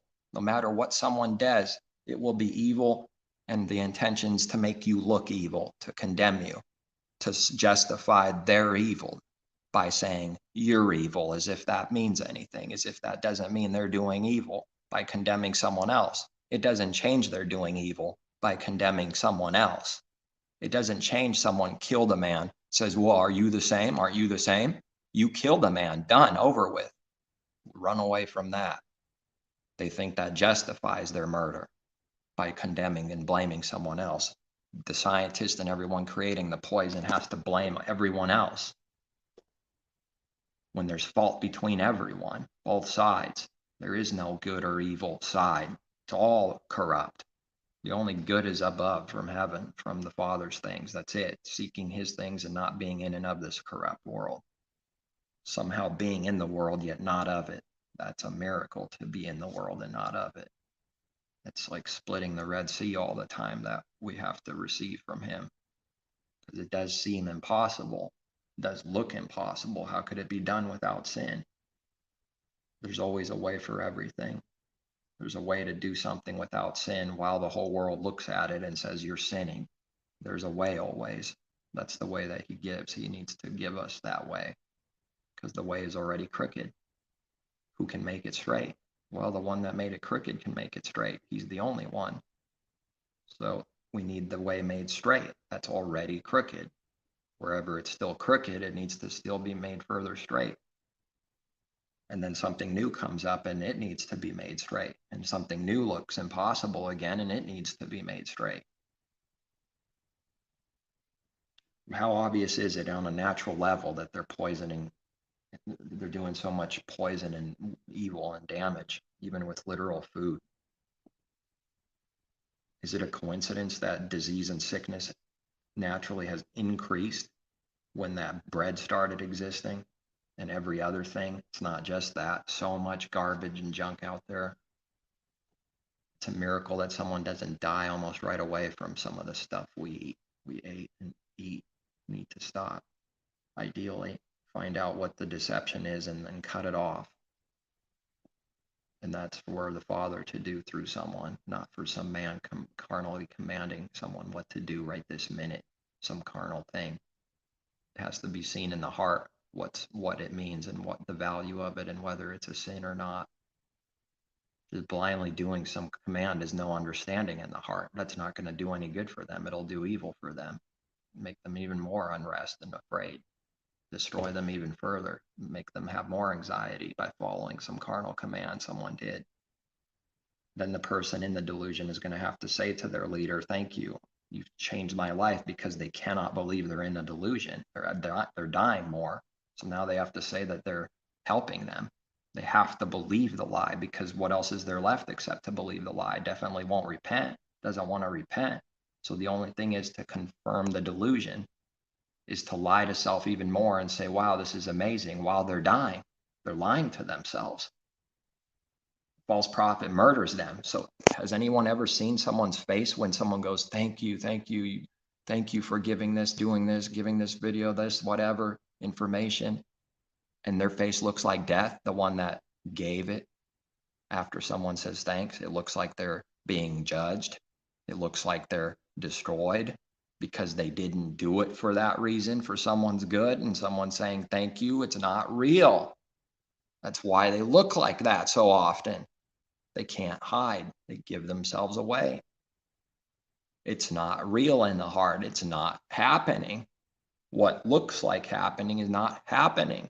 There's no actual thanks from that person's heart for someone that lied to them. And the one can't receive thanks because it's not real. How could someone accept what isn't real for real? This test this too. Pretend like you did something, imagine the picture at least.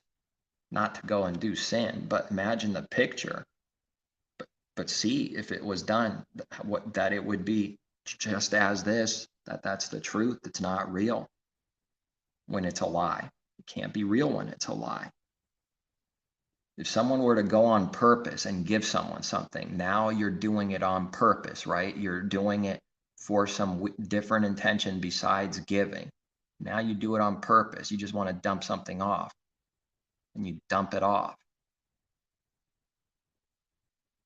to see what happens within when that's done. When someone goes, oh, thanks. Can someone really lie to themselves? That's how that would be tested. But I don't know how this would be done on purpose, like without sin. But it's just an example to try to imagine.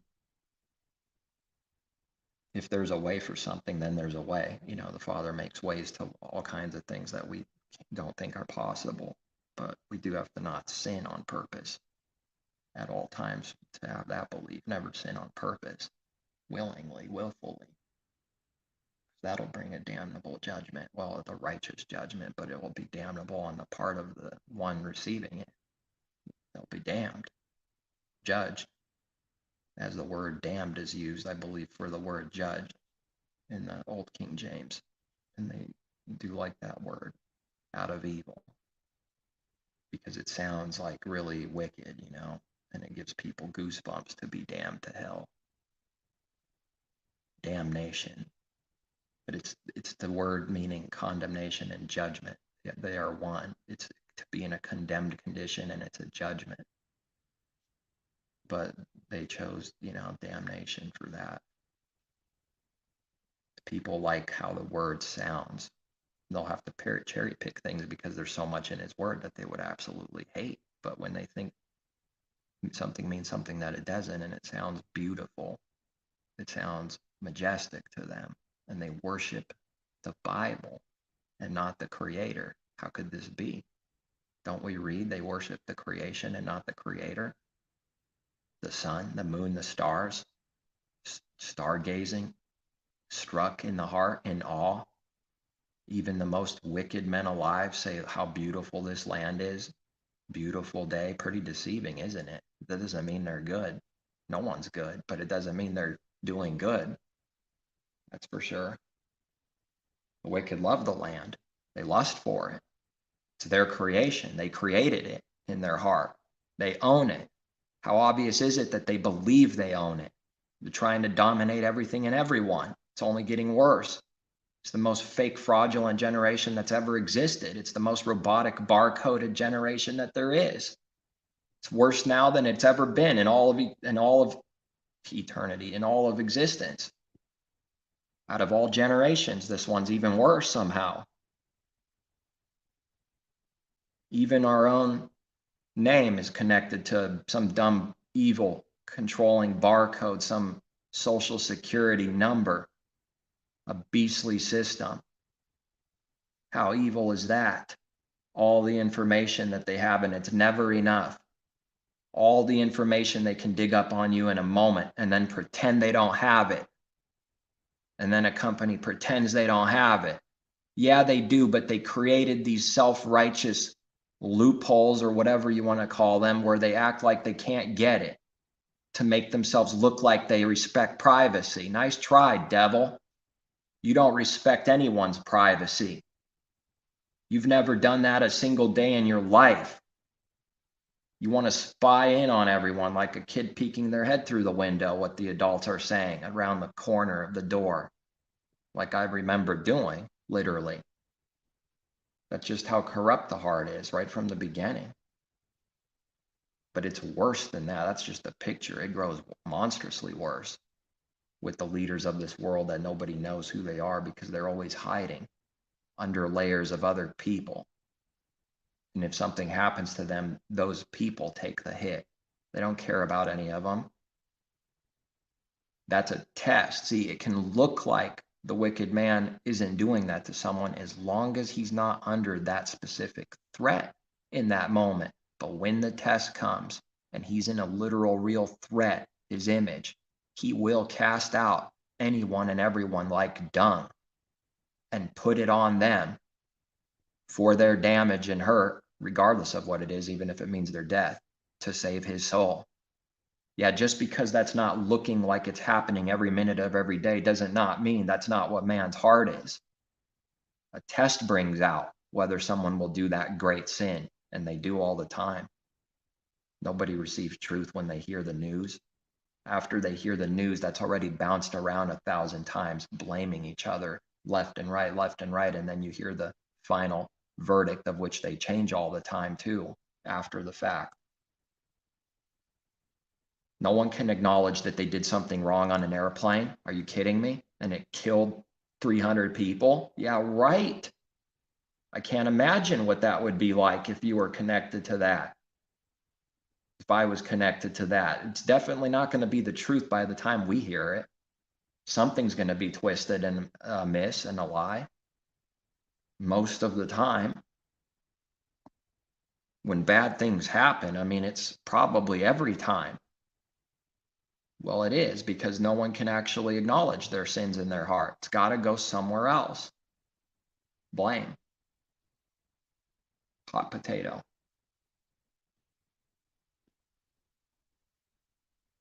Strange. The devil is strange. It's a freaky, freaky thing. How perfect now. And their message will spread like cancer. What will it do? It will spread. To spreading. And then a couple names here are of this sort. A warning. These aren't believers. It's the truth. They're spreading messages of lies like cancer, and it spread about Messiah, not from the seed of David. They were already spreading this lie from the beginning. The devil was already attacking it. They already boosted up and created hell and what that is, and that spread like cancer until this day, and now it's worse now than it's ever been. So embedded in people, it's like, how can it come out? Who have strayed concerning the truth, saying that the resurrection is already past. Oh yes, that's something people are doing too. They're out there that literally say this, that the resurrection, the actual resurrection, now needing to discern what resurrection he's speaking of, the spiritual or the natural. The literal resurrection is already past. Straying from the truth. What does this do to people? And they overthrow the faith of some. Why? Because that's what lies do, but especially a big lie. that can overthrow someone real quick by believing a massive lie that the resurrection's already passed. Like there's people that teach that it's passed already. And the scriptures they come up with and the way they word their words, they make it sound like it. They create a wicked image that it sounds true, but if someone's lying, it can be proven. There's going to be contradictions, holes, lies everywhere. It's going to be broken. But the sorcery is hoping you can't see it.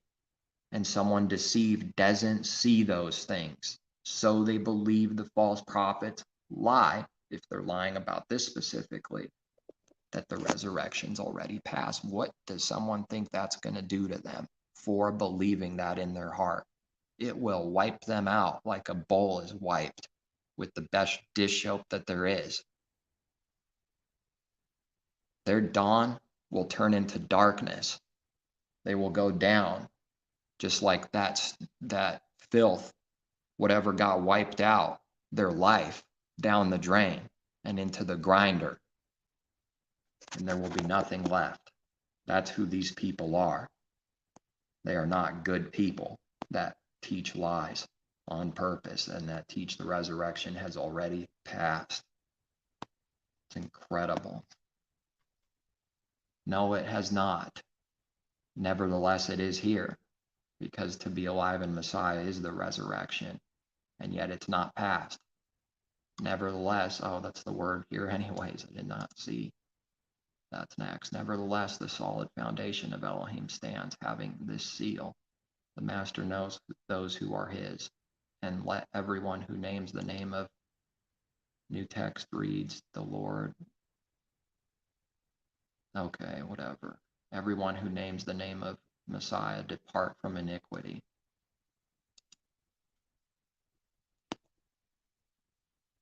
Now, maybe you could say it's lesser,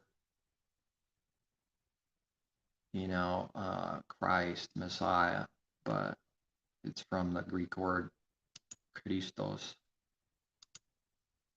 Strong's G 5547. Christos. Christos. Yes, meaning Messiah,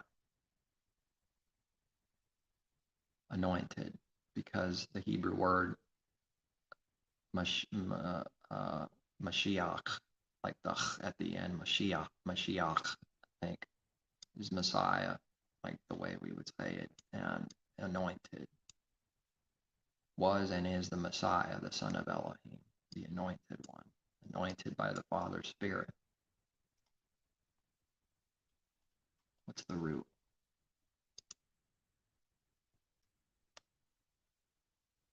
To anoint, consecrate.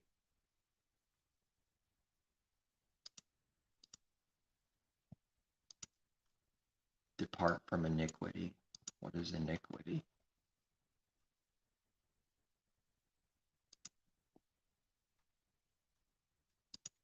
Greek, anyway. Strong's G 93.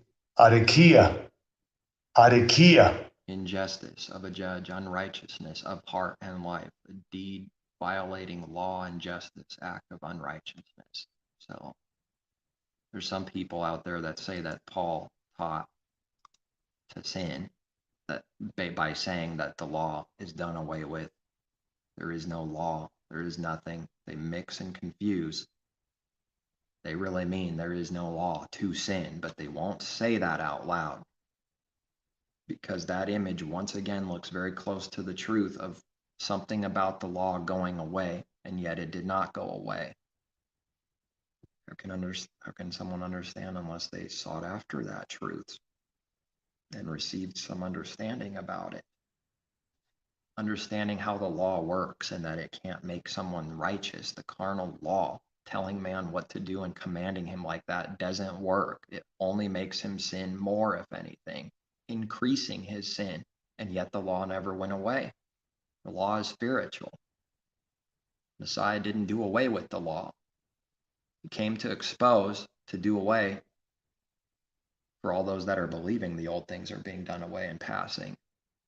The corruption of what man thought it was, that he never kept it, to keep it now. Messiah kept the law. Depart from unrighteousness. And sin is unrighteousness, and the definition of sin and unrighteousness is the breaking of the law.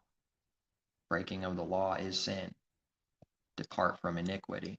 He didn't teach to sin, to break the law. There's no law. He taught to be perfect. Depart from iniquity, period. All of it. But in a great house there are not only vessels of gold and silver, but also wood and clay, some for honor and some for dishonor. That's truth.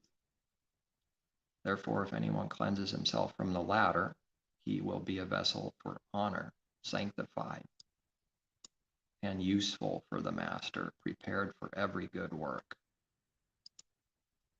Flee also youthful lust, but pursue righteousness, faith, love, peace, and those who call on the master out of a pure heart.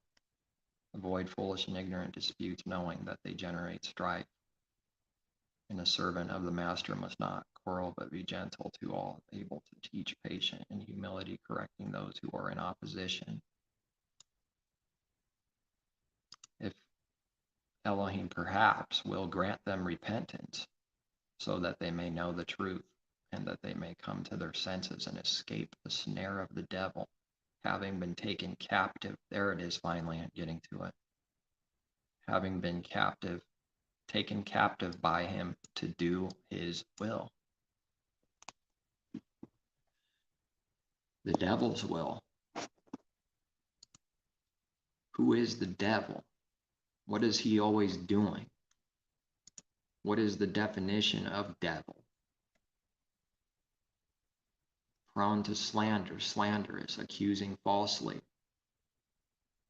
A calumniator, false accuser, slanderer. Opposing the cause of Elohim may be said to act the part of the devil or to side with him. The devil's a false accuser.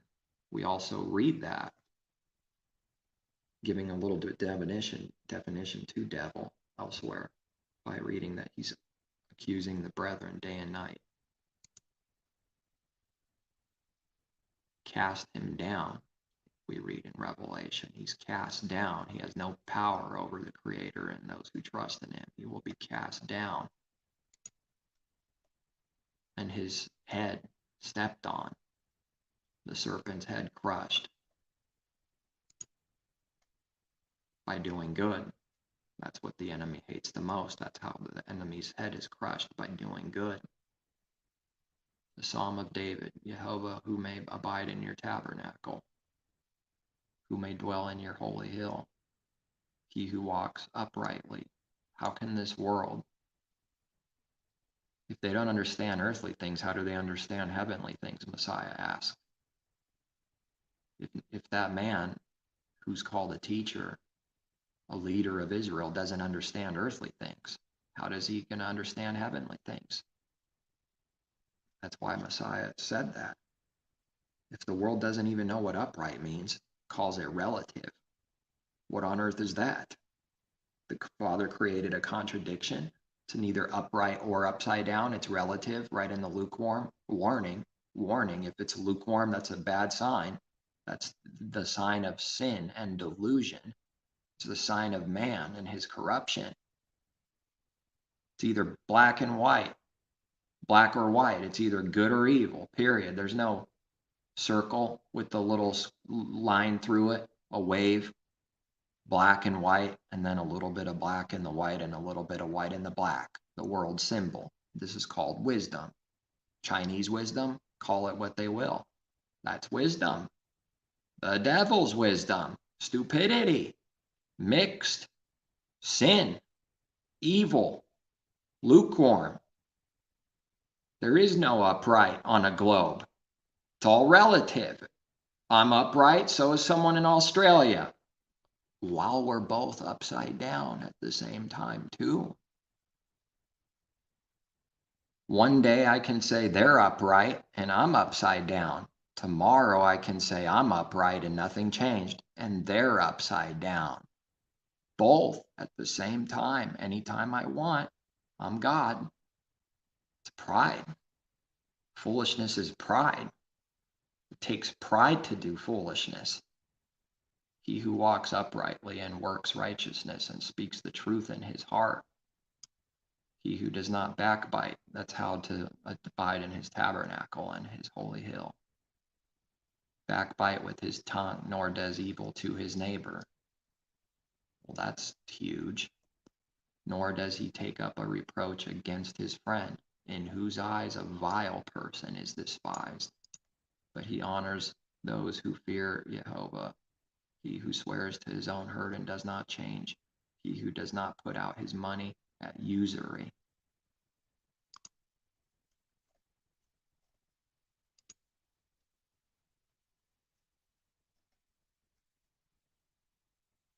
Is there anything for this?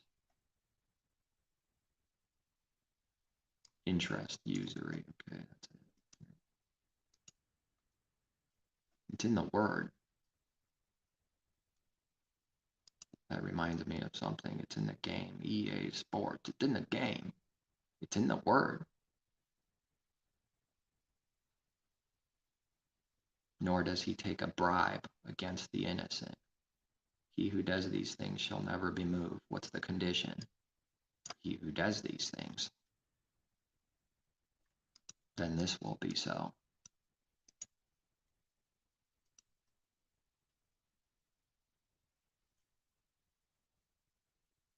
Well, just read until I get to the verse that I had in mind. I'll read it all, the chapter. To the chief musician, a psalm of the sons of Korah. Hear this, all peoples. Give ear, all inhabitants of the world. Both low and high, rich and poor together. My mouth shall speak wisdom, and the meditation of my heart shall give understanding. I will incline my ear to a proverb. I will disclose my dark saying on the harp. Why should I fear in the days of evil when the iniquity at my heels surround me, those who trust in their wealth and boast in the multitude of their riches? None of them can by any means redeem his brother. Can they save anyone? What's the condition? Trusting in riches in the heart. Can they save anyone? Can they redeem them? To ransom, to redeem, to rescue, to deliver, to be ransomed, to allow one to be ransomed, redeemed. It's in the word.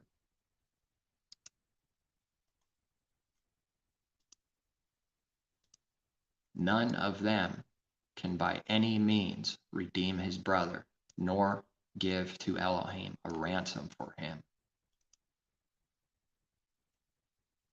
What are those? None of them. Those who trust in their wealth and boast in the multitude of their riches. Those that do this in the heart, always going to the heart of everything, not the act, not the worthless image, not the fig leaves, creating something on purpose to look like something on purpose. Has nothing to do with doing it in the heart. Zero.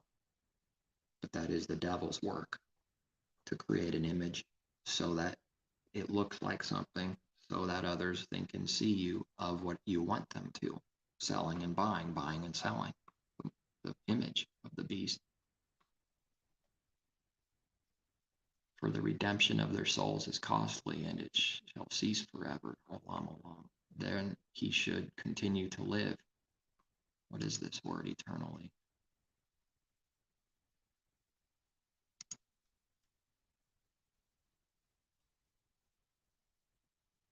Strength, victory, enduring, everlasting, enduring of life, enduring, everlasting, perpetual, continually.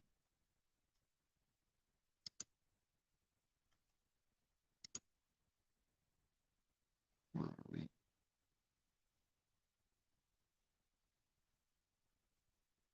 And it shall cease.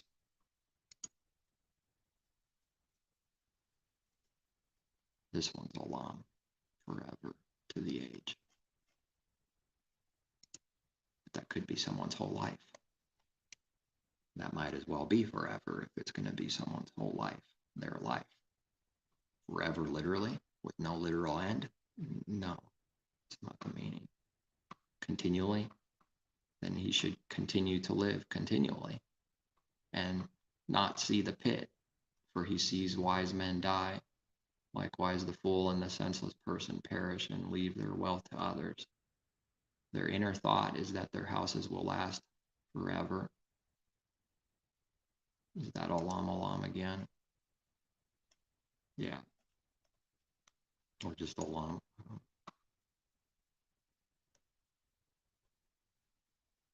Their dwelling places to all generations. They call their lands after their own names. Nevertheless, man, though in honor, does not remain. He is like the beasts that perish. This is the way of those who are foolish, and of their posterity who approve their sayings. Seeking approval of others. Those that approve their sayings, they're going down with them.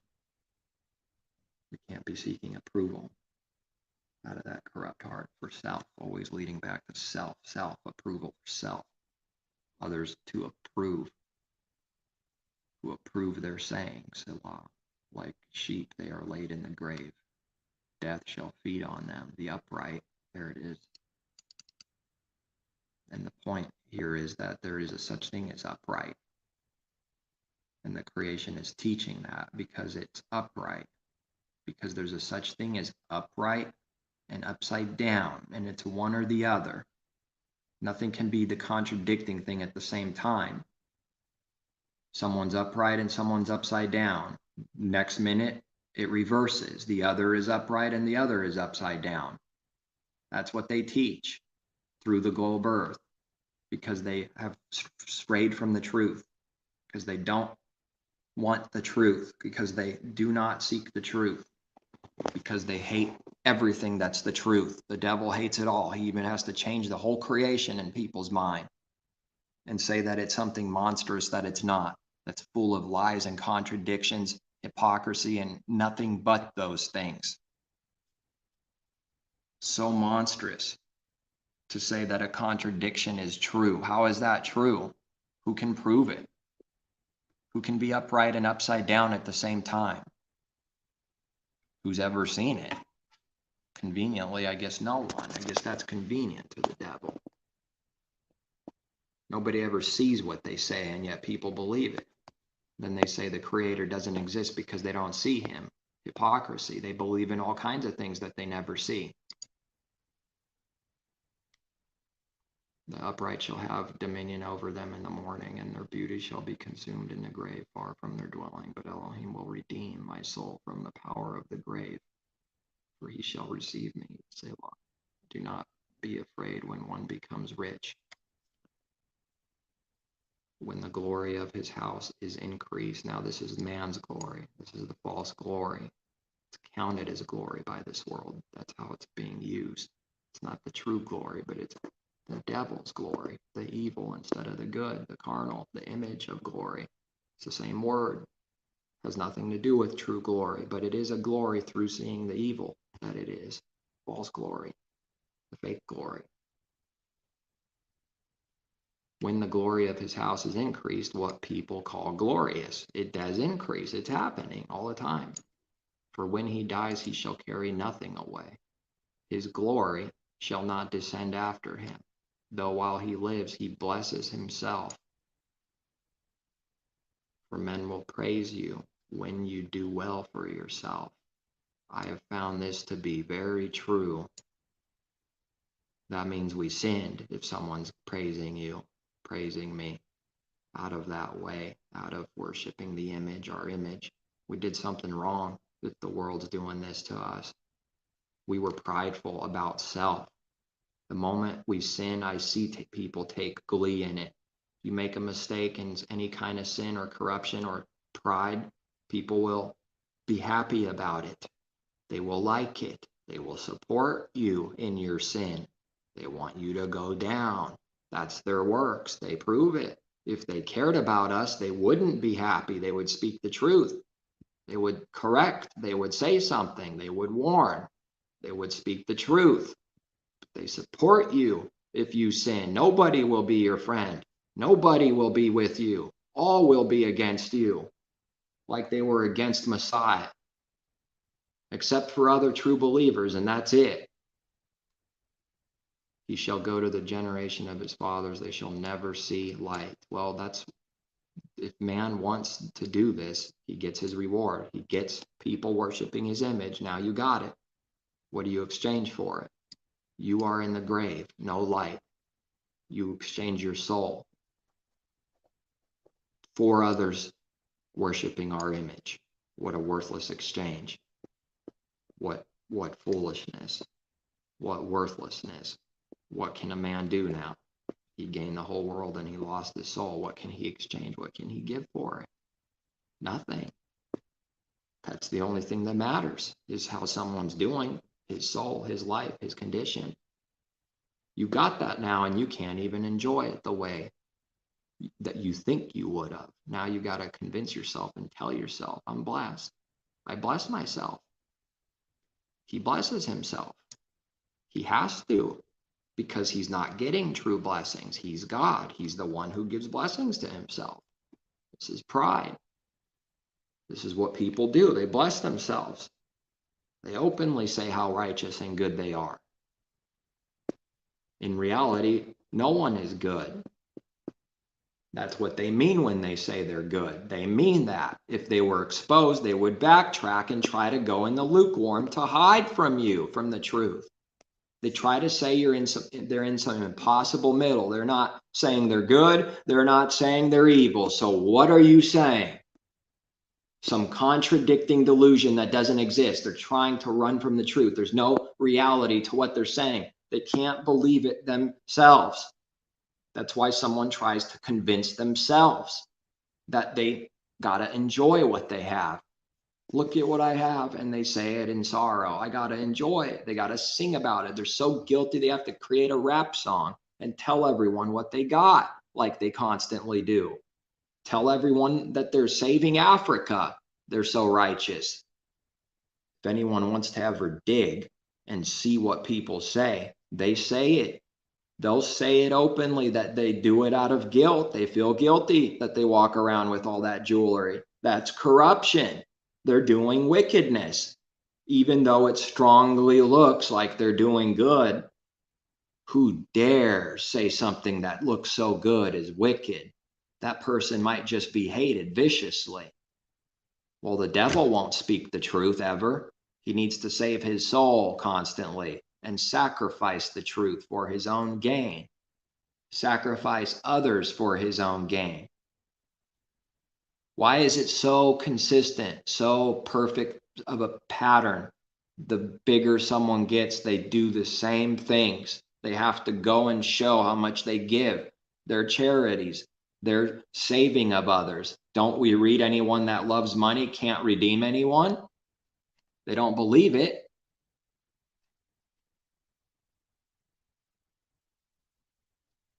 I know they don't believe it. Those who trust in their wealth. Some millionaire doesn't trust in his wealth. He doesn't work and serve money. Give me a break. And boast in the multitude of riches. And boast. Do they not boast in their riches for what they got, what they have? All the things, their riches that they have? All the time. What can these never do? None of them can by any means redeem his brother. So he calls someone a brother and thinks he's saving them? He's not. Nor give to Elohim a ransom for him. He can do nothing. For the redemption of their souls is costly. It's going to cost their life. Don't tell anyone. In order to save someone, you have to die and destroy your soul. You have to spend your own soul to save someone and be willing to. You have to give up everything for the truth, for Messiah's name's sake. It's real costly. Nobody wants to do that. They want to save their souls. Shh. We're devils.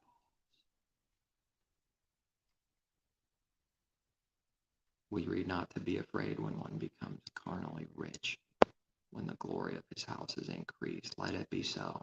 He's in destruction. It's not as the image says. They are not doing good. They can't even enjoy the things that they have carnally. They can't.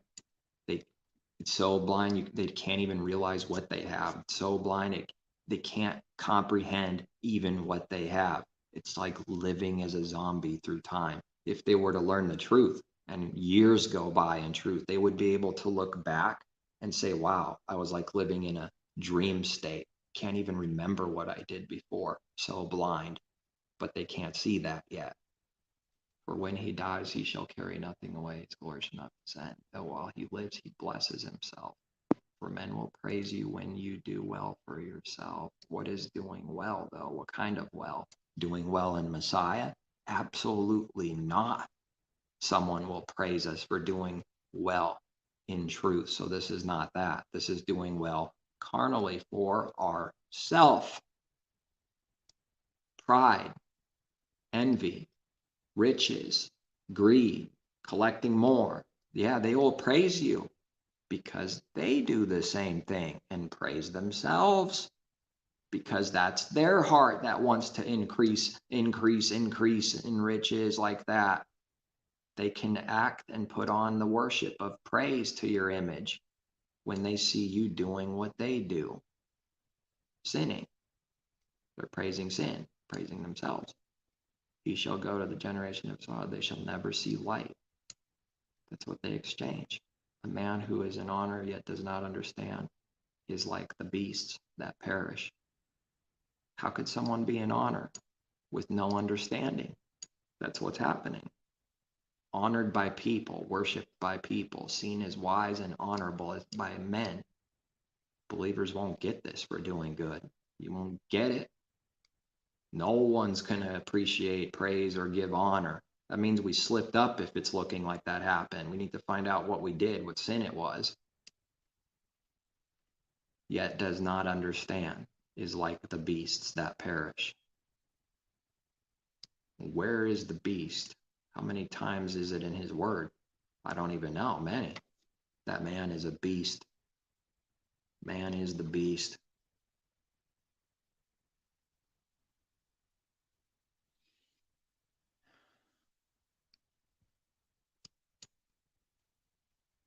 Let's read Habakkuk.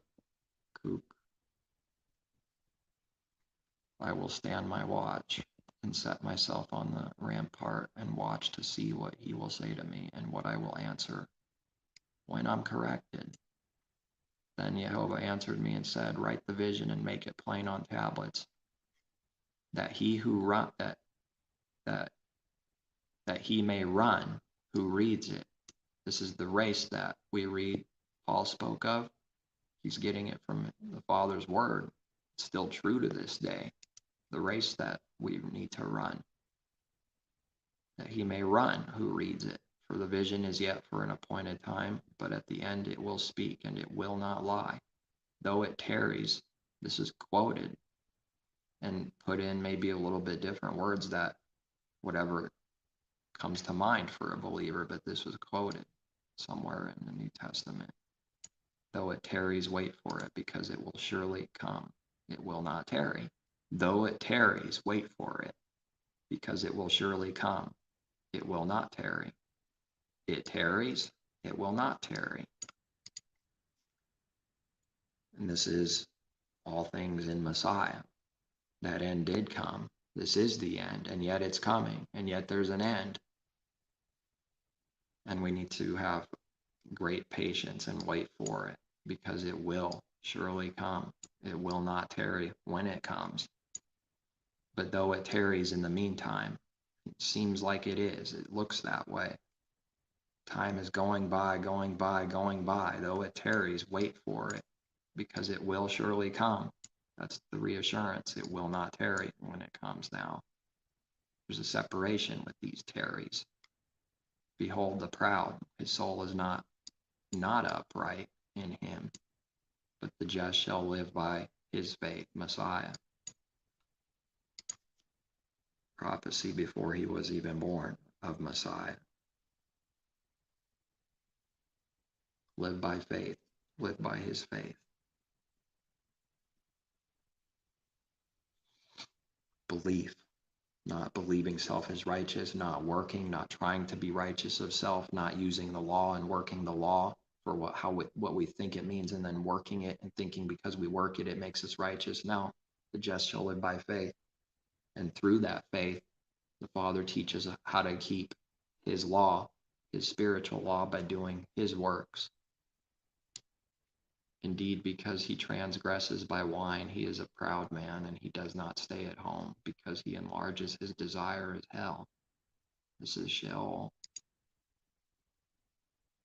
But it says hell. It must mean whatever man says it means instantly, right? No discernment. It must mean our doctrine.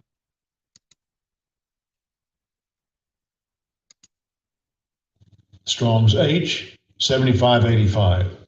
Sheol, Sheol. And second entry, Sheol, Sheol. Okay, it's the same. Like, I don't know.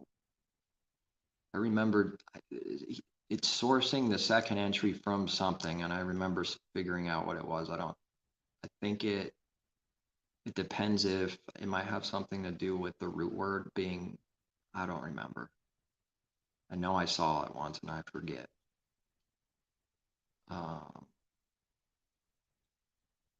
How that's working, second entry.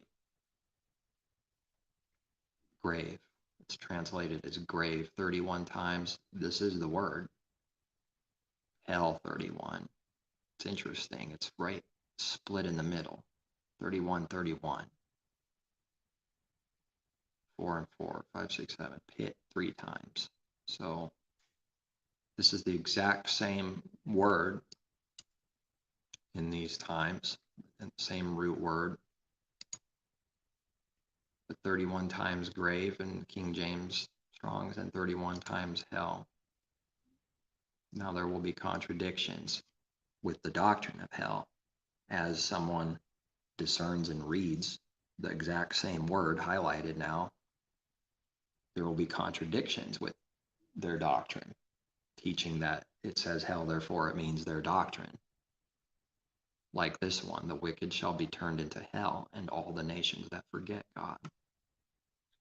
They use that to prove hell, that Father that tortures people forever. Someday to come, nothing to do with now, nothing to do with the judgment now, but he will torture and burn people alive in fire forever, because it says hell, because they read fire.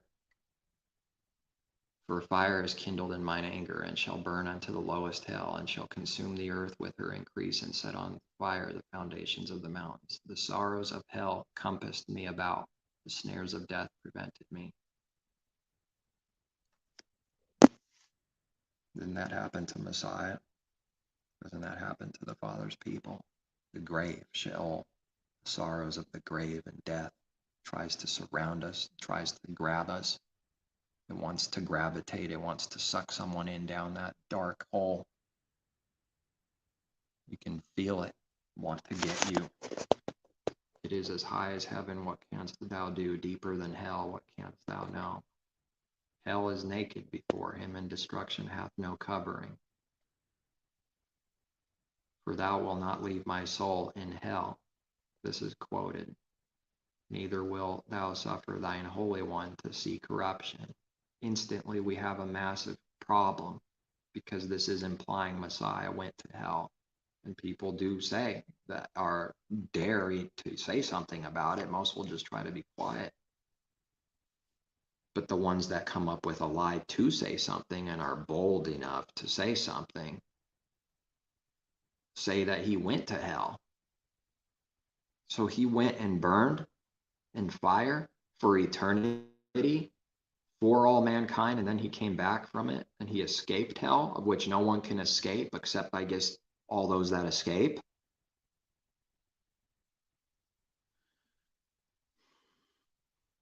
Sheol, grave.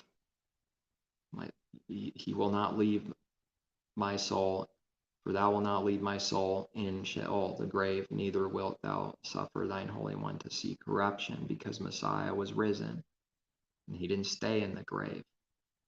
The power of death and corruption that the worm comes at for death didn't grab and take hold. It was very temporary. The Father overcame it by resurrecting Messiah from the grave, not hell, not the doctrine of hell specifically. Let death seize upon them, and let them go down quick into hell, for wickedness is in their dwellings, and among them the grave. Let them go down to death, the grave. That's where a man buries and goes to his own self. Let the dead bury the dead. If we do evil, we're going down to the grave, because what is the wages of sin? Death, the grave. Our soul will die. We'll go down to the grave. Let them go down quick into hell, the grave, Sheol. For great is thy mercy toward me, and thou hast delivered my soul from the lowest hell. What a contradiction this is with their doctrine. So there is deliverance possible from hell. See how the doctrine goes against its own self? Their own doctrine proves that it's false. How contradicting and confusing is that? Great is his mercy. I thought, well, he has no mercy. That's what hell is. They say that. You said it. It's too late. You can't take it back. Repent, but you can't take it back. You said it. His mercy is gone forever. For literal forever. Zero mercy. The heart of Hitler times a million. But thou hast delivered my soul from the lowest hell. Okay, the worst of hell he can deliver. The lowest of hells. Worse than the top and second, middle, whatever the bottom, lowest is, he delivers. From the grave, from death, in reality, in truth. But this contradicts their own doctrine. You say this means hell whenever you feel like it. Now you're going to say the same exact word doesn't mean hell. That's what they're going to try to do. The same exact word, all highlighted, same Sheol, using verses to prove their hell, but now they're going to cherry pick, and now if they're exposed, they're going to say this doesn't mean hell. What's it mean? What's it mean then? If it doesn't mean your doctrine now. The sorrows of death compassed me, and the pains of hell gat hold upon me. I found trouble and sorrow. If I ascend into heaven, thou art there. If I make my bed in hell, behold, thou art there. I guess the Father is in hell too. Well, he is. He's going through the tribulation himself. First, he is going through a tribulation. But that's speaking the truth, not what this means, their doctrine. That the Father is literally in hell, burning in fire and being tortured by, I guess, his own self. But the Father is in hell, where his presence is not there, they say. If this hell, this word and that they use to prove hell means hell, what they say, you can't ignore this scripture. This is scripture. You can't ignore it now. Harlot. The Father's in heaven. The Father's in hell also, where you say that he doesn't exist. Hell is the lack of his presence, you say. Maybe it doesn't mean hell 2,000 years. Maybe it doesn't mean that, harlot. Maybe you're lying, and it's a pretty steep, wicked, blasphemous lie.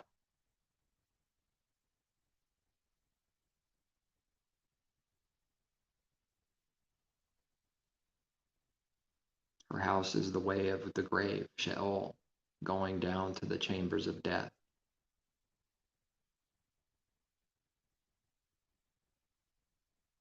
Hell and destruction are before Yehovah. How much more than the hearts of the children of men?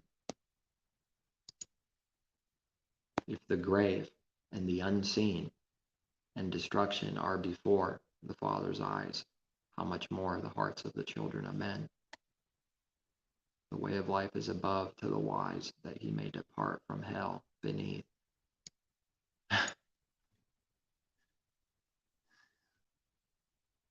Don't you have to be in hell to depart from it first? So you could escape hell. Another witness for the escaping of hell. The doctrine of hell can be escaped.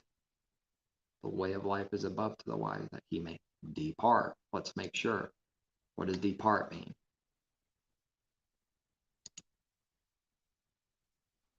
We have to make sure from him in truth. What is this? To turn aside, depart. To turn aside, turn in unto, to depart from way, avoid, to be removed, to come to an end, to turn aside, taken away, be removed, undone, retract, reject, abolished, put aside, cause to depart, remove, take away, put away, depose. Pretty strong in the word.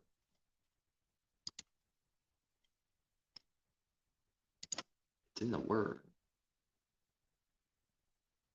How clear is it that this is a massive lie? I mean, massive.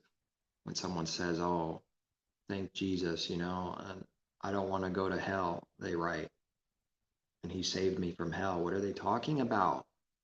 It's not the truth.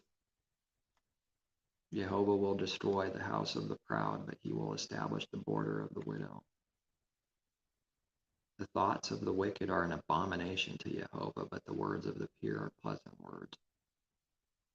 He that is greedy of gain troubleth his own house, but he that hateth gifts shall live. Yes, we need to hate gifts, bribes and gifts.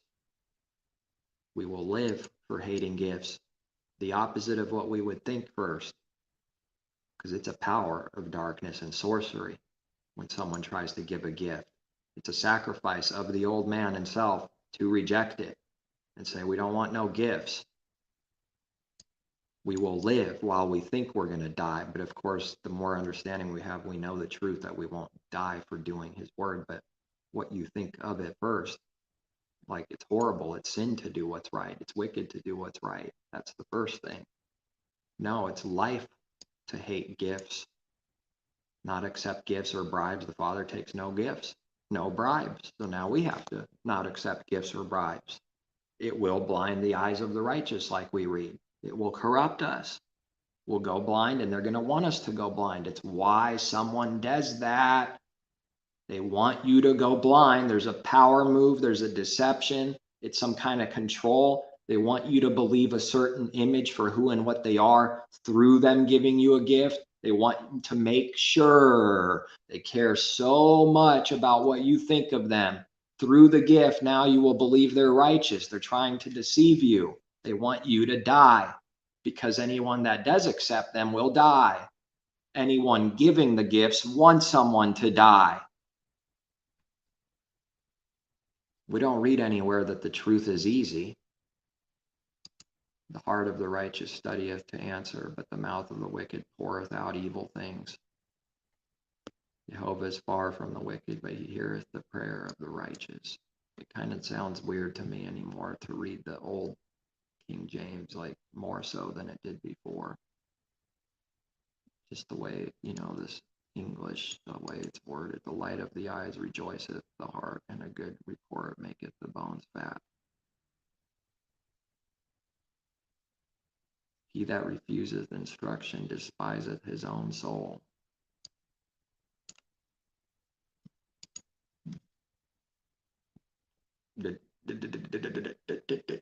Like going crazy in the mind, freezing,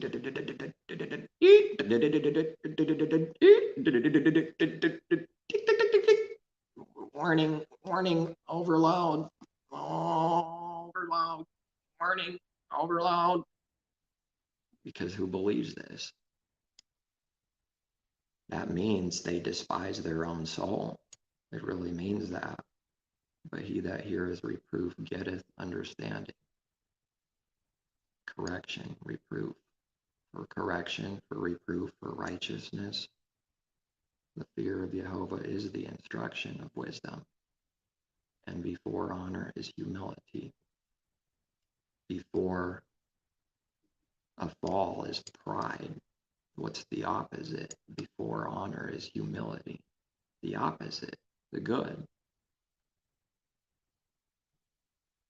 Is that how it's said? Before a fall comes before, pride comes before the fall. Honor comes before humility.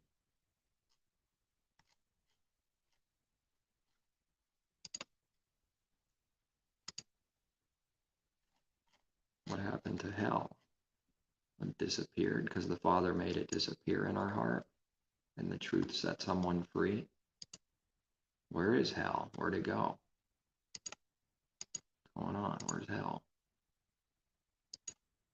There it is. Oh, it's back. Destroy it.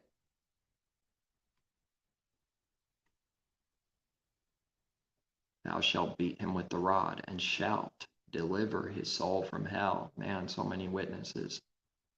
Hell and destruction are never full. So the eyes of man are never satisfied. The grave Well, that's true naturally, but what is it teaching? The grave is always filling up. Pretty brutal with people. It's never full. It's never satisfied. It wants to swallow more. So the eyes of man are never satisfied, teaching something about his heart, something like the grave that's never full and satisfied. It just wants more. So the eyes of man are never satisfied. Doesn't matter what he gets, $1 million, 5 million, all the things in the world, nothing's going to work. And all those that love the greed, like we read earlier, and boast in their riches, by no means will redeem their brother. They can't. Hell hath enlarged herself and opened her mouth without measure in their glory and their multitude and their pomp, and he that rejoiceth shall descend into it. Hell from beneath is moved for thee to meet thee at thy coming. It stirreth up the dead for thee, even all the chief ones of the earth. It hath raised up from their thrones all the kings of the nations. This is the other one, Isaiah and Ezekiel, where they say it's just the devil himself, to hide that it's them, to hide that it's man. For corruption, for saying it's the devil, trying to blame the devil, saying the devil was a perfect angel from the beginning. This is what will happen and is happening to them right now. Thou shalt be brought down to hell for lying to the sides of the pit. Because here's why, because ye have said, we have made a covenant with death and with hell. Yes, it's a covenant with hell. It is a deep, strong covenant with hell. What are the odds? And with hell are we at agreement, when the overflowing scourge shall pass through, it shall not come unto us, for we have made lies our refuge, and under falsehood we have hid ourselves. False doctrine is hiding. Someone believing in hell is hiding. It's hiding their sins. That's why they're believing it. The false prophets sell this hiding. They sell the clothing. They sell the lie. They sell something that's lustful to man already in his heart to cover self. And your covenant with death shall be disannulled, and your agreement with hell shall not stand. When the overflowing scourge shall pass through, then ye shall be trodden down by it.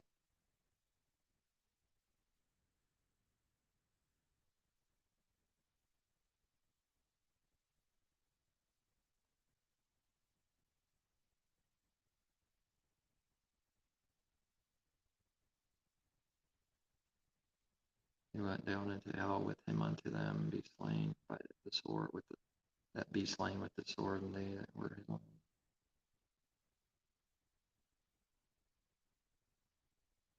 The strong among the mighty shall speak to him out of the midst of hell. With them that help him, they are gone down, they lie uncircumcised, slain by the sword. Though they dig into hell, thence shall mine hand take them. Though they climb up to heaven, thence will I bring them down. Oh man, what is man doing?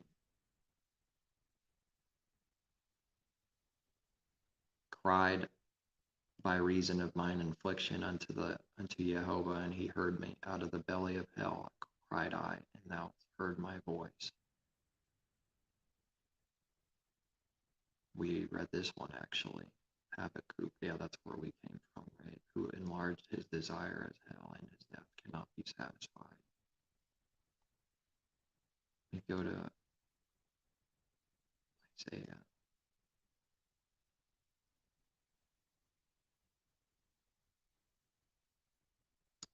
Isaiah 14.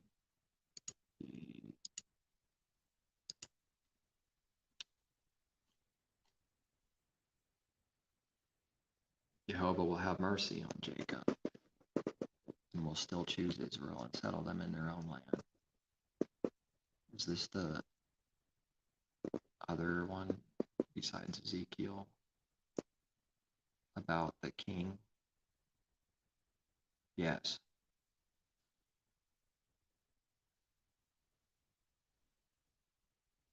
Since you were cut down, no woodsman has come up against us. The cedars of Lebanon, saying, since you were cut down, no woodsman has come up against us. Hell from beneath is excited about you, to meet you at your coming. It stirs up the dead for you, all the chief ones of the earth. It has raised up from their thrones all the kings of the nations. They all shall speak and say to you, have you also become as weak as we? Have you become like us? Your pomp is brought down to Sheol, hell, and the sound of your stringed instruments. This is where they say this is the devil, to hide that it's them, that it's man. The maggot is spread under you.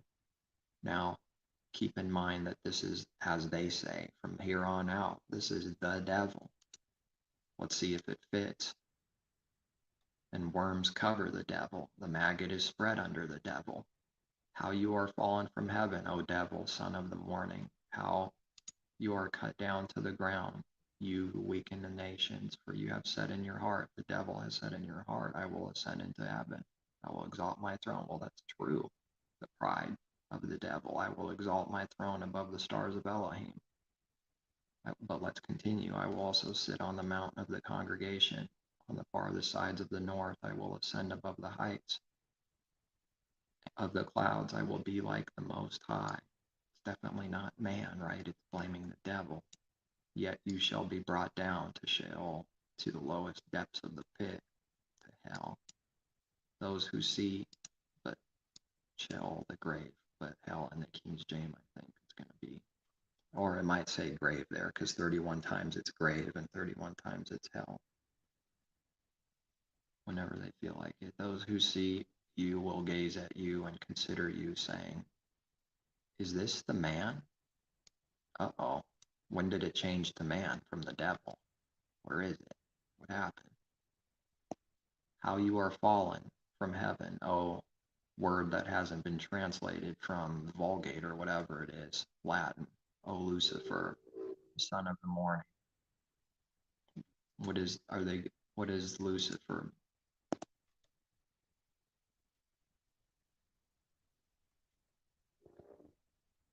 In the sense of brightness, the morning star, right? That's the false light, light bearer, shining one, morning star, king of Babylon and Satan, figuratively.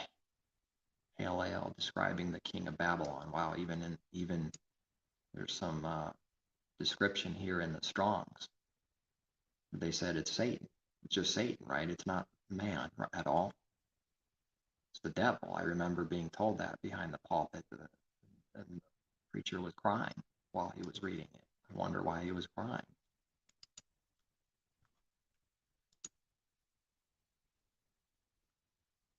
Man, you, man, have said in your heart, I will ascend into heaven. This isn't about going to literal heaven. This is saying in his heart through pride, I will exalt my throne.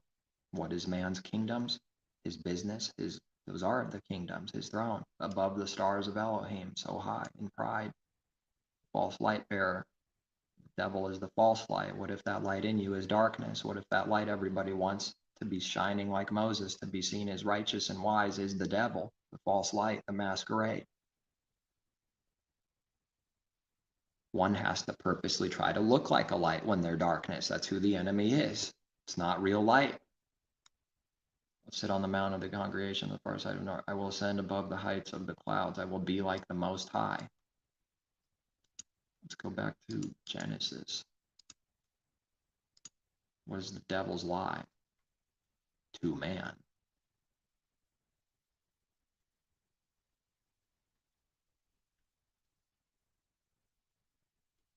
Questioning the Father.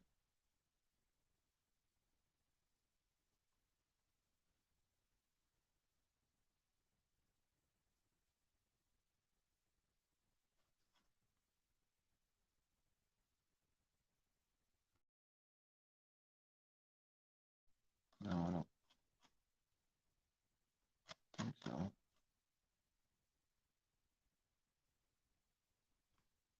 Thought it was 3. I'm more cunning than any beast of the field.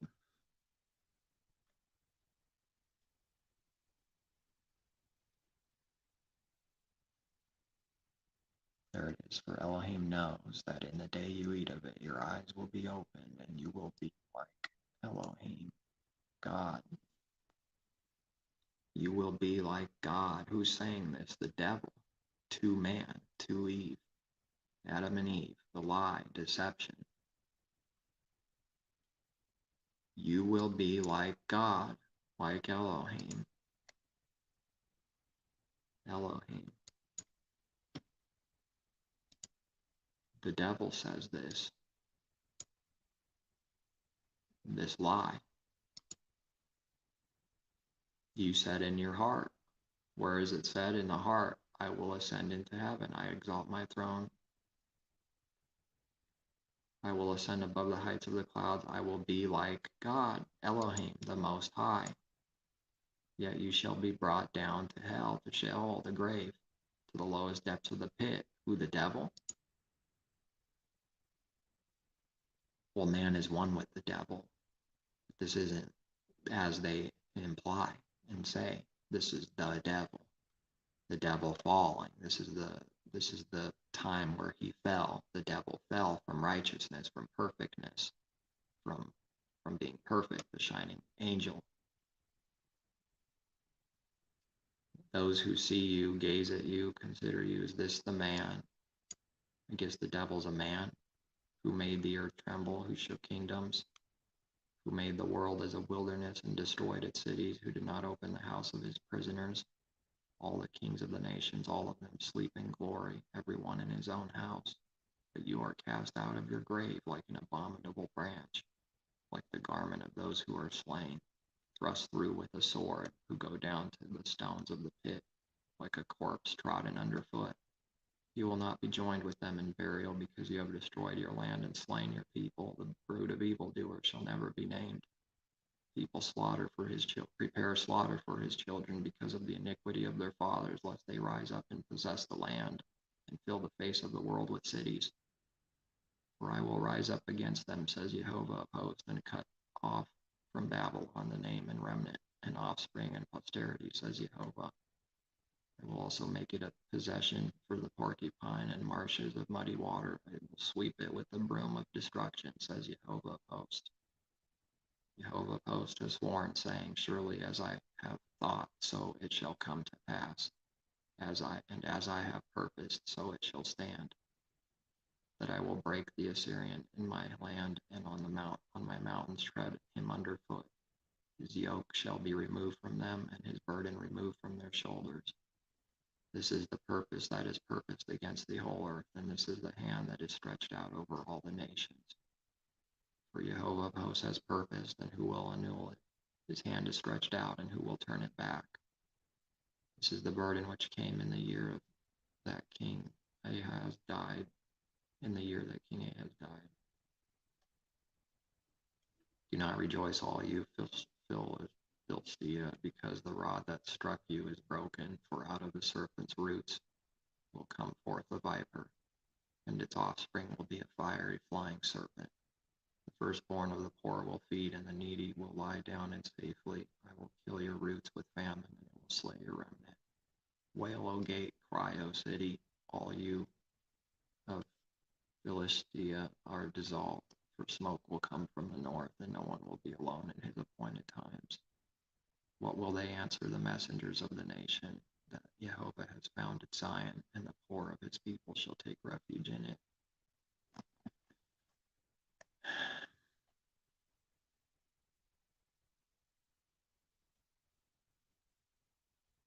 It shall come to pass in the day Yehovah gives you rest from your sorrow and from your fear and the hard bondage in which you were made to serve, that you will take up this proverb against the king of Babylon. How the oppressor has ceased, the golden city ceased. Broken the staff of the wicked, the scepter of the rulers, he who struck the people in wrath with a continual stroke, he who ruled the nations in anger, is persecuted and no one hinders. The whole earth is at rest and quiet, they break forth into singing. And then we continue where they say it's just the devil, not focusing on the truth, on man, the king of Babylon, a proverb against him. against man, as if it's just for one man. It's not why we read it. It's not why his word has been preserved because of just one king long ago. This is man. All man. Oh man.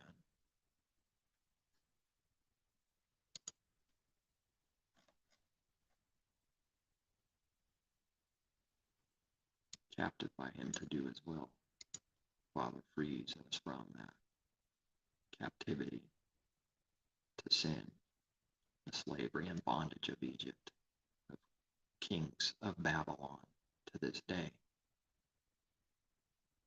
And the kings of Babylon, there's nothing they hate more than seeing someone being set free from their oppression and wickedness, from their slavery and the lack of worshiping their worthless image. Their image is being dashed into pieces, into fine dust and powder, and the righteous walk over their ashes as they live, with quotation marks around live.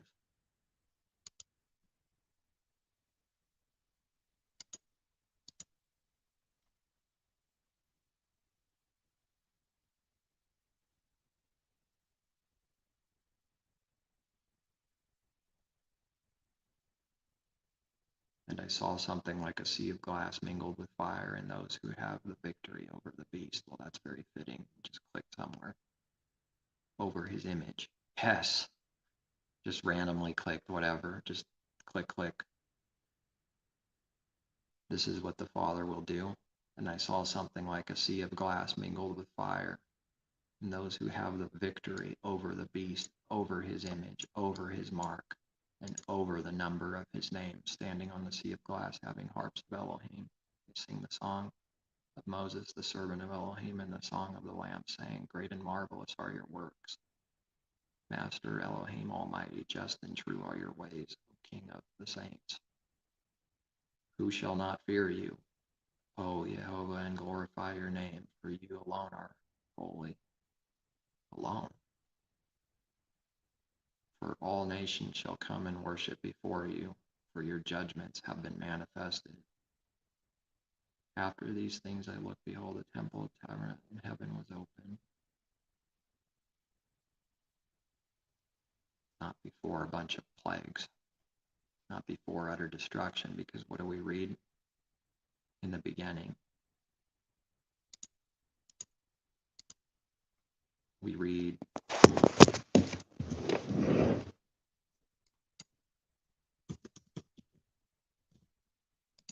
in Isaiah 46.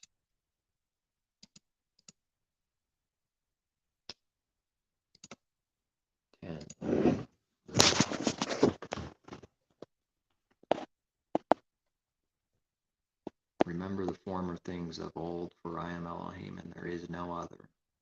He alone we read. Now we also read, there is no other. I am Elohim, and there is none like me. None. What is none? Let's see what none means. Not like none, as in Catholic. Definitely not that. Nothing. Not. Not. Not. Not. Nothing. Not.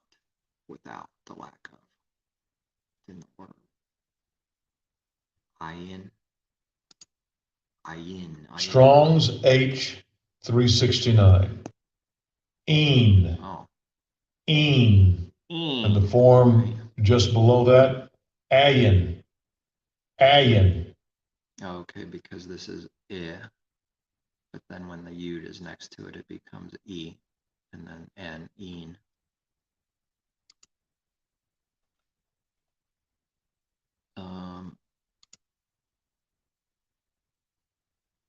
Here's some good word. Remember this, and show yourselves men. Recall to mind, O transgressors. The former things of old. I am Elohim, there is no other. I am Elohim, there is none like me. That includes me, someone else, Messiah, every man that ever lived. There is none like him. Declaring the end from the beginning, and from ancient times things that are not yet done, saying, my counsel shall stand. I will do all my pleasure, calling a bird of prey from the east, the man who executes my counsel from a far country. Indeed, I have spoken it. I will also bring it to pass. I have purposed it. I will also do it. Listen to me, you stubborn-hearted, who are far from righteousness. I bring my righteousness near. It shall not be far off. My salvation shall not linger. I will place salvation in Zion for Israel, my glory, declaring the end from the beginning. And the beginning was already there.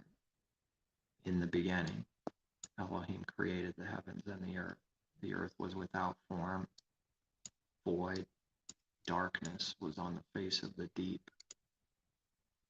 It's the beginning. It's the end.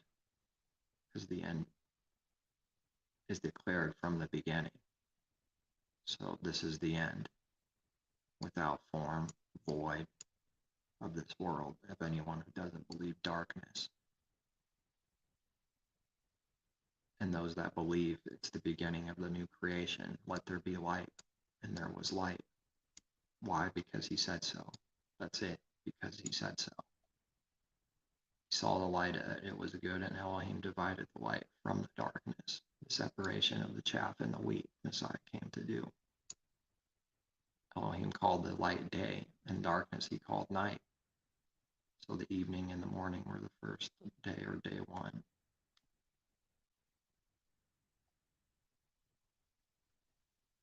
Rightly dividing the word of truth, rightly dividing good and evil, light and dark, and not mixing light and dark, good and evil.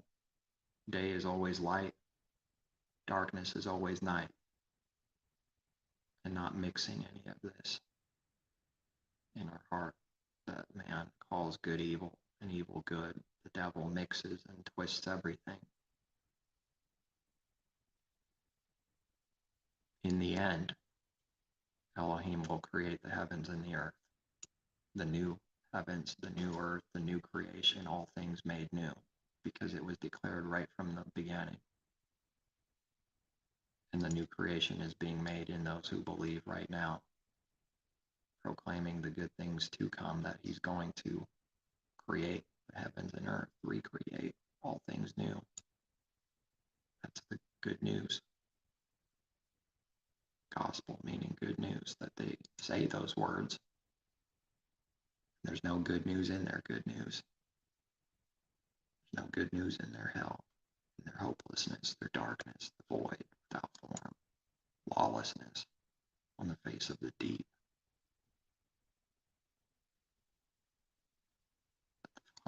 Father says, let there be light within someone, and there's light, and there was light. He saw that it was good, and now he's dividing the light in us, or from giving us light and dividing it from the darkness.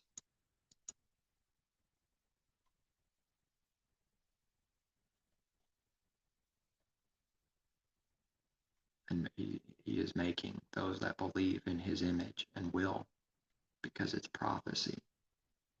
Let us make man in our image, according to our likeness. Let them have dominion over the fish of the sea, over the birds of the air, over the cattle, over the earth, every creeping thing of the earth. So Elohim created man in his own image.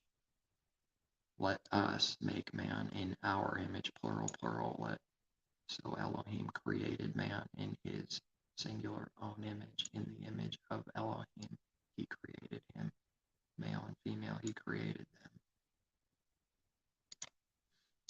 Prophecy, working, didn't start until Messiah. The true prophecy for what this means, spiritual.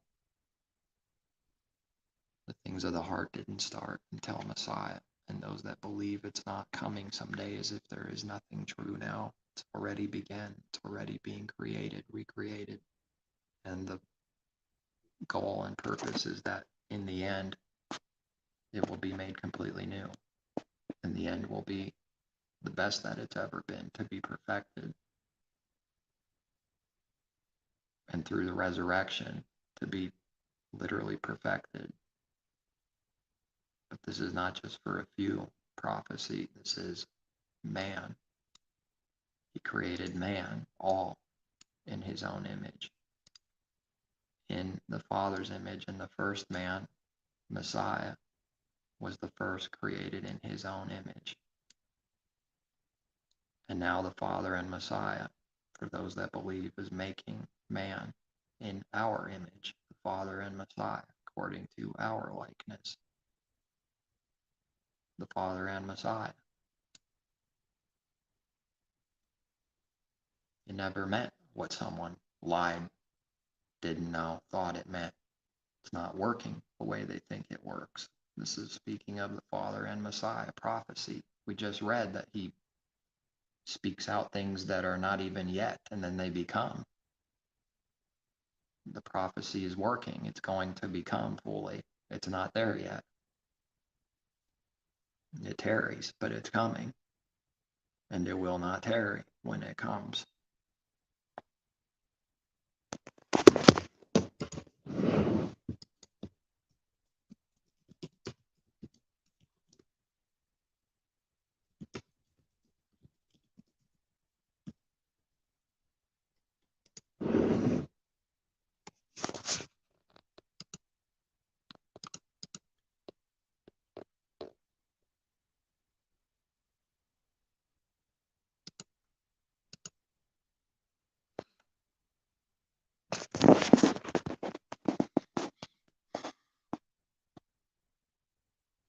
Knowing this verse, that scoffers will come in the last days, walking according to their own lust, and saying, where is the promise of his coming?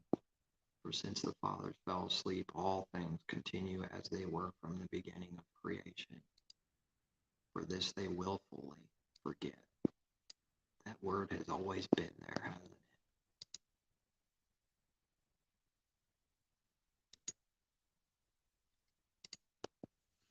Strong's G 2309. Fellow. To will, have in mind, intend, to be resolved, to determine, to purpose, to desire, to wish, to love, to like to do a thing, to be fond of doing, to take delight in, have pleasure in unrighteousness.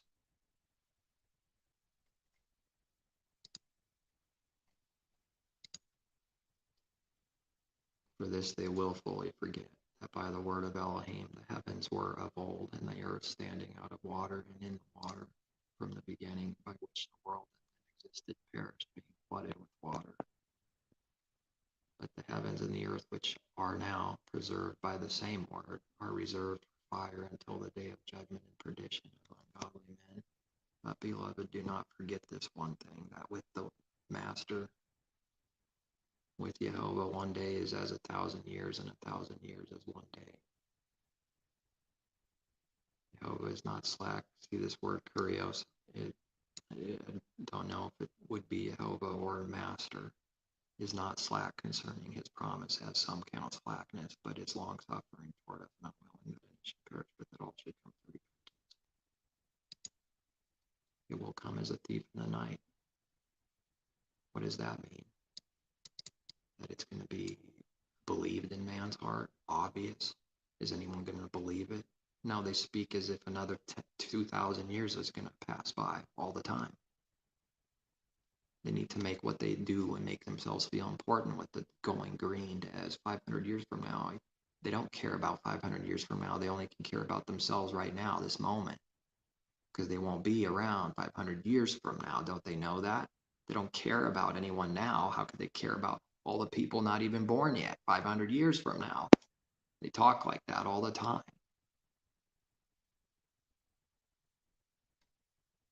Looking for and hastening the coming of the day of Elohim, because of which the heavens will be dissolved, being on fire, and the elements will melt with fervent heat. Nevertheless, we, according to his promise, look for new heavens and a new earth, in which righteousness dwells. He declares the end from the beginning.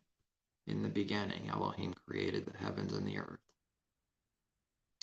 So what is the end? He recreates. He creates the new heavens and the new earth.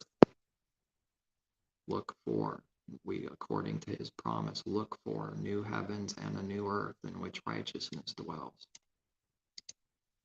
Therefore, beloved, look forward to these things, be diligent to be found by him in peace, without spot and blameless, and consider that the long suffering of our Master is salvation, as also our beloved brother Paul, not all believe that, according to the wisdom given to him, has written to you, as also in all his epistles, speaking in them of these things, in which are some things hard to understand, which untaught and unstable people twist to their own destruction, as they do also the rest of the Scriptures.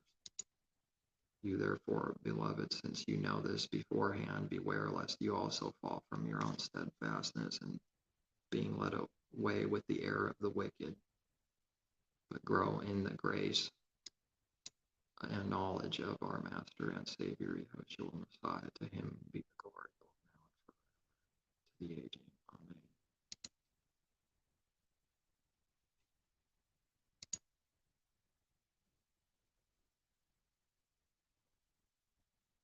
That which was from the beginning, which we have heard, which we have seen with our eyes, which we have looked upon, and our hands have handled concerning the word of life. The life was manifested, and we have seen and bear witness and declare to you that abiding life which was with the Father and was manifested to us. That which we have seen and heard, we declare to you, that you also may have fellowship with us. And truly, our fellowship is with the Father and with his Son, Yehovah Messiah. And these things we write to you, that your joy may be full. This is the message we heard from him and declare to you, that Elohim is light, and in him is no darkness at all. If we say that we have fellowship with him and walk in darkness, we lie and do not practice the truth. But if we walk in the light as he is in the light, we have fellowship with one another, and the blood of Messiah, his Son, cleanses us from all sin. If we say that we have no sin, remembering earlier the doctrine that no one can sin anymore, did it really mean that? Here's something against that. If we say that we have no sin, we deceive ourselves, and the truth is not in us. If we confess our sins, he is faithful and just to forgive us our sins and to cleanse us from all unrighteousness, the covering. If we say that we have not sinned, we make him a liar, and his word is not in us. I think I'll stop there.